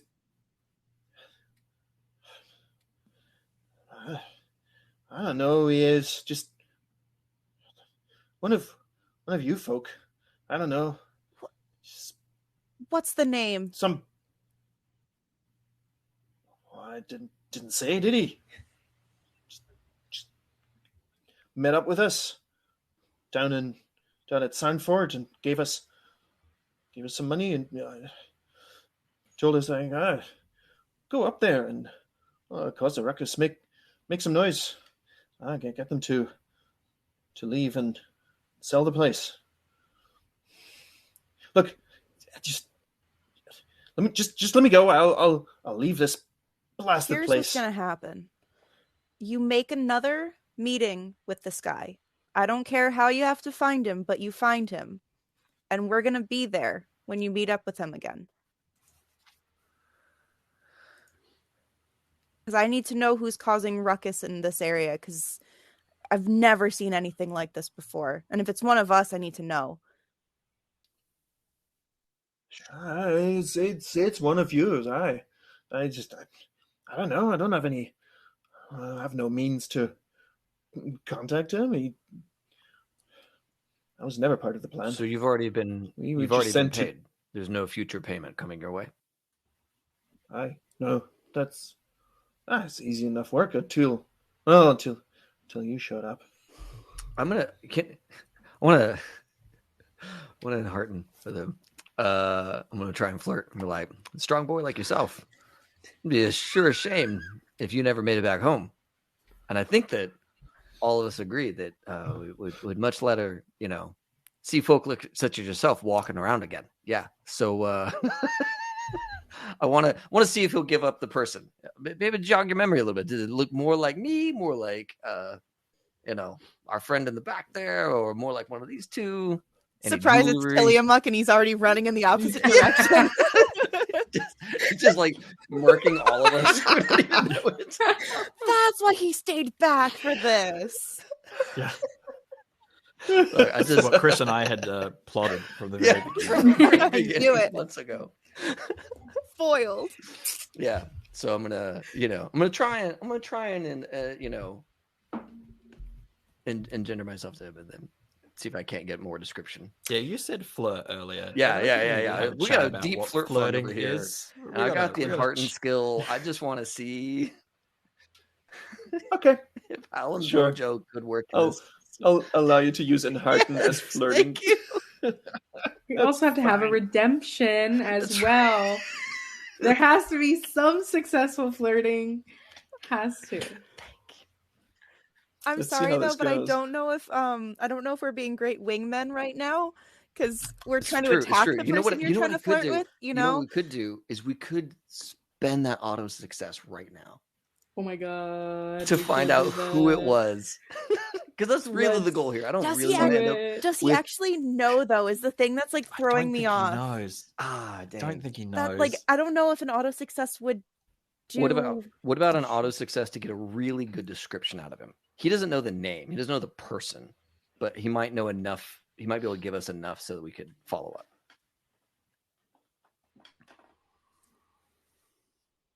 I'll roll it. I'll just roll it. We'll see what happens. Roll. All right. See what happens. All right. It's more fun. I felt like too much of a reach there. All right, and I'm fair spoken. So if I spend a hope, will I get to die out of my fair spokenness? Swing. Yeah, I think that's fair. Spoken. I love it. 4 die plus the thing. All right. Make it 6. I'll spend it. Yes. Make it Let's 6. This is an go. auto I'll success spend a either hope. way. Penultimate basically. wingman coming in I'll from spend hope. from the back. All right, 6 die. I'll wink. That's my little extra. We're like, Ooh, that's a powerful wink. Let's go. with All the right. bow still going. But Yeah.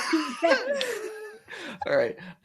Cool. That is a 23 Let's on the go. skill roll, and one of those is Uh-huh. a 6 on the success die. Okay. So great success, yeah. So as Hallam and Tillamook do the weirdest version of good cop, bad cop. right. With a bit of spice in there. Just a little bit of like Yeah, a really those uncomfortable those good big cop, arms. bad Come cop. on. Yeah, real shame to see those go to waste. It's a different kind You're of like, good ooh. cop, bad cop. You know, y'all know. Very know. Good different. cop, thirsty cop. Wait, so does that make Tillamook the good cop? Yeah. Tillamook is a good call. The one that has an arrow knocked and ready to just go at his throat is the And good is cop. winking. It's just like, yeah, give me a reason. I think the more amazing thing is that the thirsty cop is the bad cop. Yeah. That's All right, cool. So you're trying to charm him. Okay. let's go. Let's go. He's like, Gallica in chat, you not see the exactly vibe. You get it. my type, but As soon as the arrows stop, the flirt starts. I mean, you're not so bad yourself, but I don't know. I've got places to be. Anyway, I don't know who he is. He's just this little pimply guy. I don't know. One of yours. I met him down in. We got word out in the lowlands that somebody was looking for a few folks to do a quick job, easy money. It was supposed to be so easy money, but he's just he had money. He had good money. Rich pimply. I didn't blink an eye when we asked for more. Just threw another bag in there, another little bag of coin. But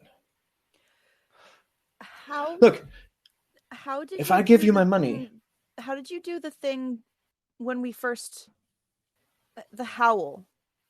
What was that?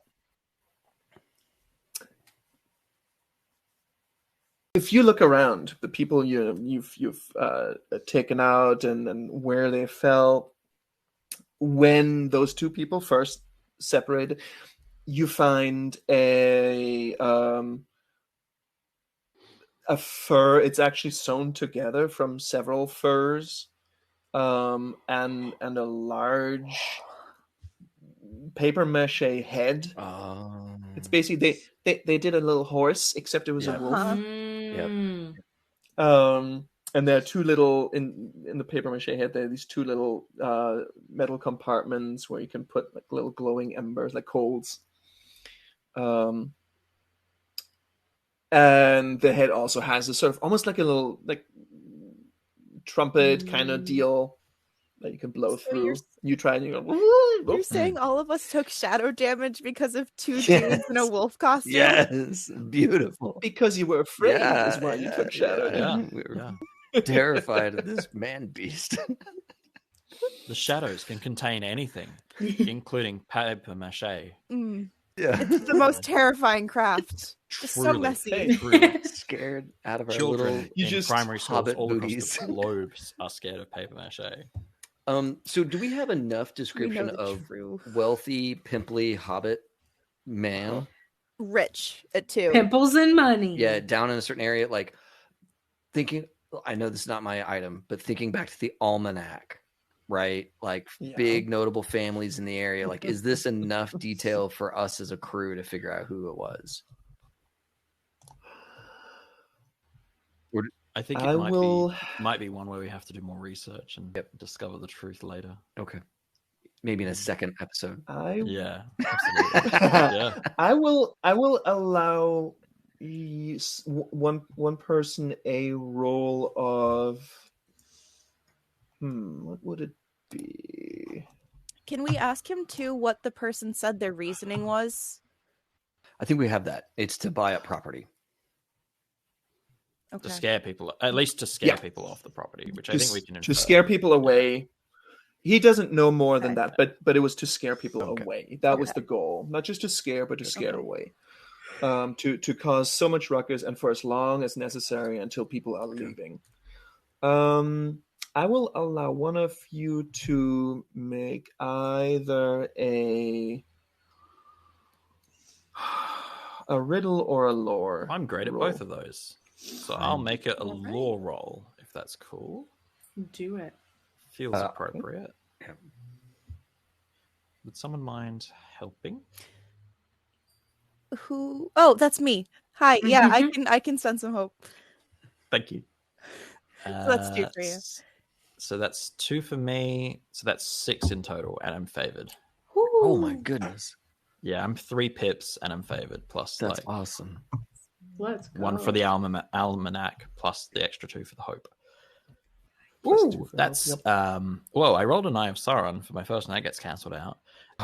So that's a Get it. 10 plus a bunch of 1s and 2s, but eventually I get to a 32 with a 6. Oh my as well. goodness. Nice. So great So I success. hear here pimples and too. money, and I'm like, oh, that guy, I know exactly who that is. Pimple old and man money. pimple face. Oh Of course. man, I hated that Always guy. him. Well, and young, he said. Ah. Young Young Young man man hobbit, pimple guy. face's Pimply son. Young old man pimple face. Got it. Or junior. Yeah, old man Pimple Face the third, He's the youngest of his yeah, name.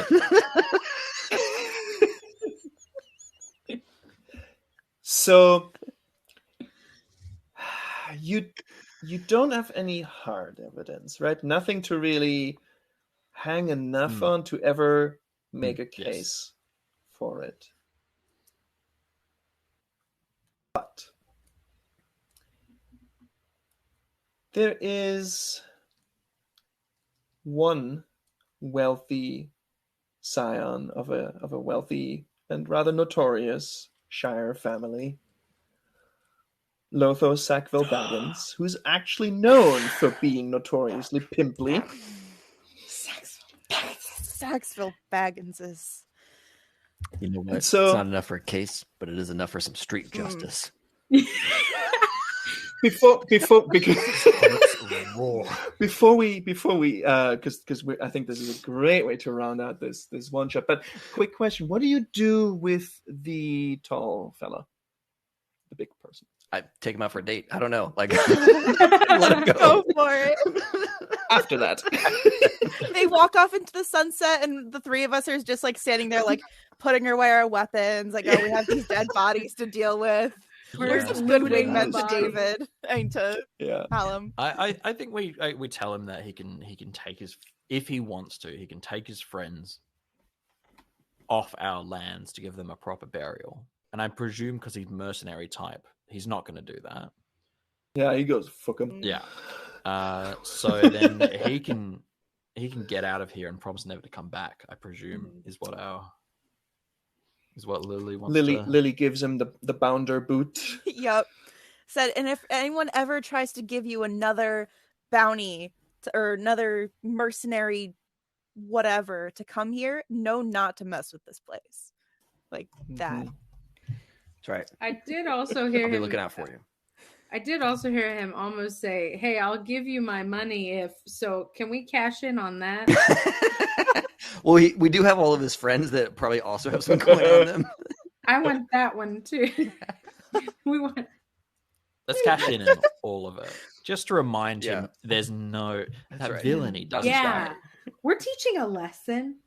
This Which is means- this is actually collecting money to rebuild the homes that you've shattered.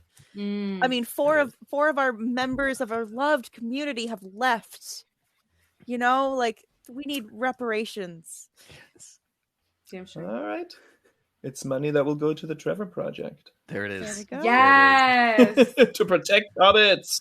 That's right. Let's Um, go. So Lily takes care that this person gets booted over across the boundary of the Shire, told never to come back under threat of much worse. He offers you the money, like if you just let him go, and so of course you take it and you put it towards good use in Woodhall, because people in Woodhall have suffered. Maybe Goody Sandyclough was going to leave, and so maybe this will help her stay put and feel better, or maybe it will entice somebody else to come back. I was going to say, actually, maybe send out a This is- message to the people that We're have still- left to say that it's been resolved, if that was Mhm. the reason. You discover, however, that all four families that left sold their place to an anonymous buyer from Longbottom in the South Farding. Goody Sandyclough was about to sell her house to an anonymous buyer from Longbottom in the South Farthing. Maybe that's how you encourage her to stay, not to do so. You're never able to really pin anything on Lotho, who will become known as Pimple, and then as Chief when the person you booted across the border and a lot of his friends come back sometime the next year. Pretty soon after a certain group of hobbits has left the Shire and Lotho takes over Bag End. It will come to light that Lotho has been running various schemes all across the Shire, some like this, some different, but he's been buying property everywhere and taking it over. And eventually falls prey to Saruman and Grima Wormtongue's machinations, possibly gets murdered by Grima. The guy you booted out, of course, comes back and will later die at the Battle of Bywater, trying to stand up to those pesky hobbits once more and failing yet again. We told him. Yeah. But fair warning. While in the end you do not manage to completely thwart Lotho's plans here, you definitely slowed them down. I have to applaud you, Chris.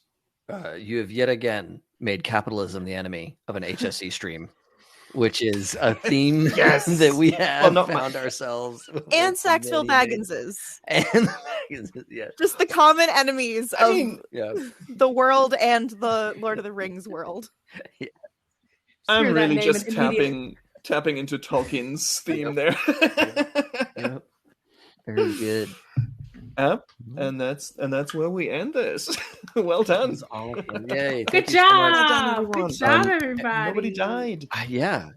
Everybody at home, thanks a ton for watching, and thanks a ton for being here and giving so much of yourselves and your time to the Trevor Project and us tonight. Yes. Chris, thank you for running tonight. It was really, really great to play this game. I've been wanting to play it for a while, and I just really appreciate you giving your time and energy to this. It's awesome. Such a joy. Thank you for having me. Thank you for asking me to run this one shot. Yeah. I loved every second of it. Awesome. Lonnie, thanks for coming and playing as well. This has been so much fun. I know that like the Lord of the Rings is like a passion for you, so it was really great to see that in this. And so really excited to be put into this, and it was everything I imagined and more. So thank you all. Yeah. And Chris, thanks for joining us from Australia. I know it's probably like, I don't know, 3 or 4 o'clock in the afternoon for you now. I really appreciate you giving so much of your time to this too. It's been wonderful playing with you. Thank you so much for having me. And thank you to the people in the Roll to Cast community who I have been checking.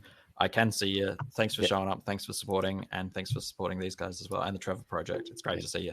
Yeah, you guys are all awesome. Awesome.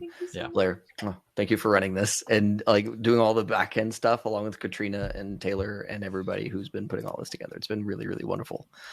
And thank you, David, for being just kick-ass and leading us through it and helping get this all set up. Yeah, of course, of course. So I think we have like one final thing to take care of. And that is something that I've been dreading, but is it dance time? It might be dance time. Do the Wednesday. Yeah. Get it. I need to find. Hold on. I'm looking for there we go. I'm looking for the specific sound that is on TikTok because that's the one that I can dance to. The full song is it's kind of ridiculous, so I'm not going to do the full song. But I'll do the little bits that are here. I think this is it. Also, while David's looking for the music, we ended this with $5,100. That is $1,100 more than we had projected, like our goal. Holy shit! Yeah. Like wow. Yeah. Amazing. Ridiculous. Great work, everyone. It's really incredible. GG. You got to do you it guys like did this. incredible putting all of this together, and I don't even know how you guys did this. It's Well, wonderful. It's been, I think the first year was just insane. Like, can we even do this? And then we have been getting better every year since then. And this is by far the best that we have resulted, that we've raised so much more than we ever thought possible. We just got rated. You guys are here in time for dance. Sorry. Okay, Praxagora, Thesmothoria, thank you so much for coming. We have just wrapped up our session, but hold on, there's more. Okay, we have all these last 2 weeks. This is our 8th game, our last game, raising money for the Trevor Project. So thank you all for being here. You're right in time. All right, this is like the Hobbits just won. Okay, we've been playing the One Ring. The 4 of us Hobbitses have thwarted a devilish beast in the forest. Turns out it was like 5 dudes in a wolf coat, but whatever. Isn't it always? Big dudes. We're big dudes. We're big dudes. But hey, we are raising money for the Trevor Project. After this game, so here in a minute, I owe the audience a dance. Okay, every year, whenever we make our number at this charity drive, I do a dance. I have to learn a dance and I have to butcher the dance, and that is what I have done. And that is what is about to happen. Okay. So anyways, but tomorrow we are going to announce one final winner. We're giving away a grand prize of Cyberpunk Red, the everything edition that R. Talsorian has produced for Cyberpunk Red, which is the core book, the magazine, the Tales from the Red, the DM screen. I think there's like 1 or 2 other things, like the starter kit, right? And the core book will be signed by the R. Talsorian crew. So it'll be like kind of a collector's item, big, huge giveaway. If you donate $10 to the Trevor Project through our Tiltify link, that'll enter you to win for that grand prize. Now, there are some donations already in the hopper, right? $5,000, which is amazing. Amazing. We had no idea that it was going to get so good. And this year has been a phenomenal exercise. But yeah, I think with all of that shilling, I need to actually play this silly song. So let me move this stuff out of the way. Here we go. I got all this going. Yep. Okay, cool. Here we go. Get ready to clap. I don't know. Yep. It's dance time. Yeah, hold on. Let me just make sure that the audio is coming through to the chat. And I need to turn this up. That's what I need to do. Here we go.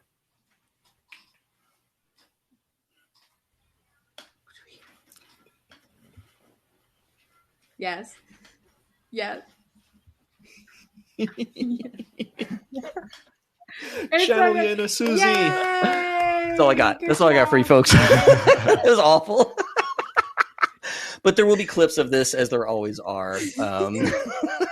And I will suffer them for the next year until David has a very good Fosse. I like that. Yeah. That you did. That was great. Very good Fosse. Look, when I was in college, I went to a lot of goth clubs, and so I have that one move. And the walking thing, they do the walking dance, right?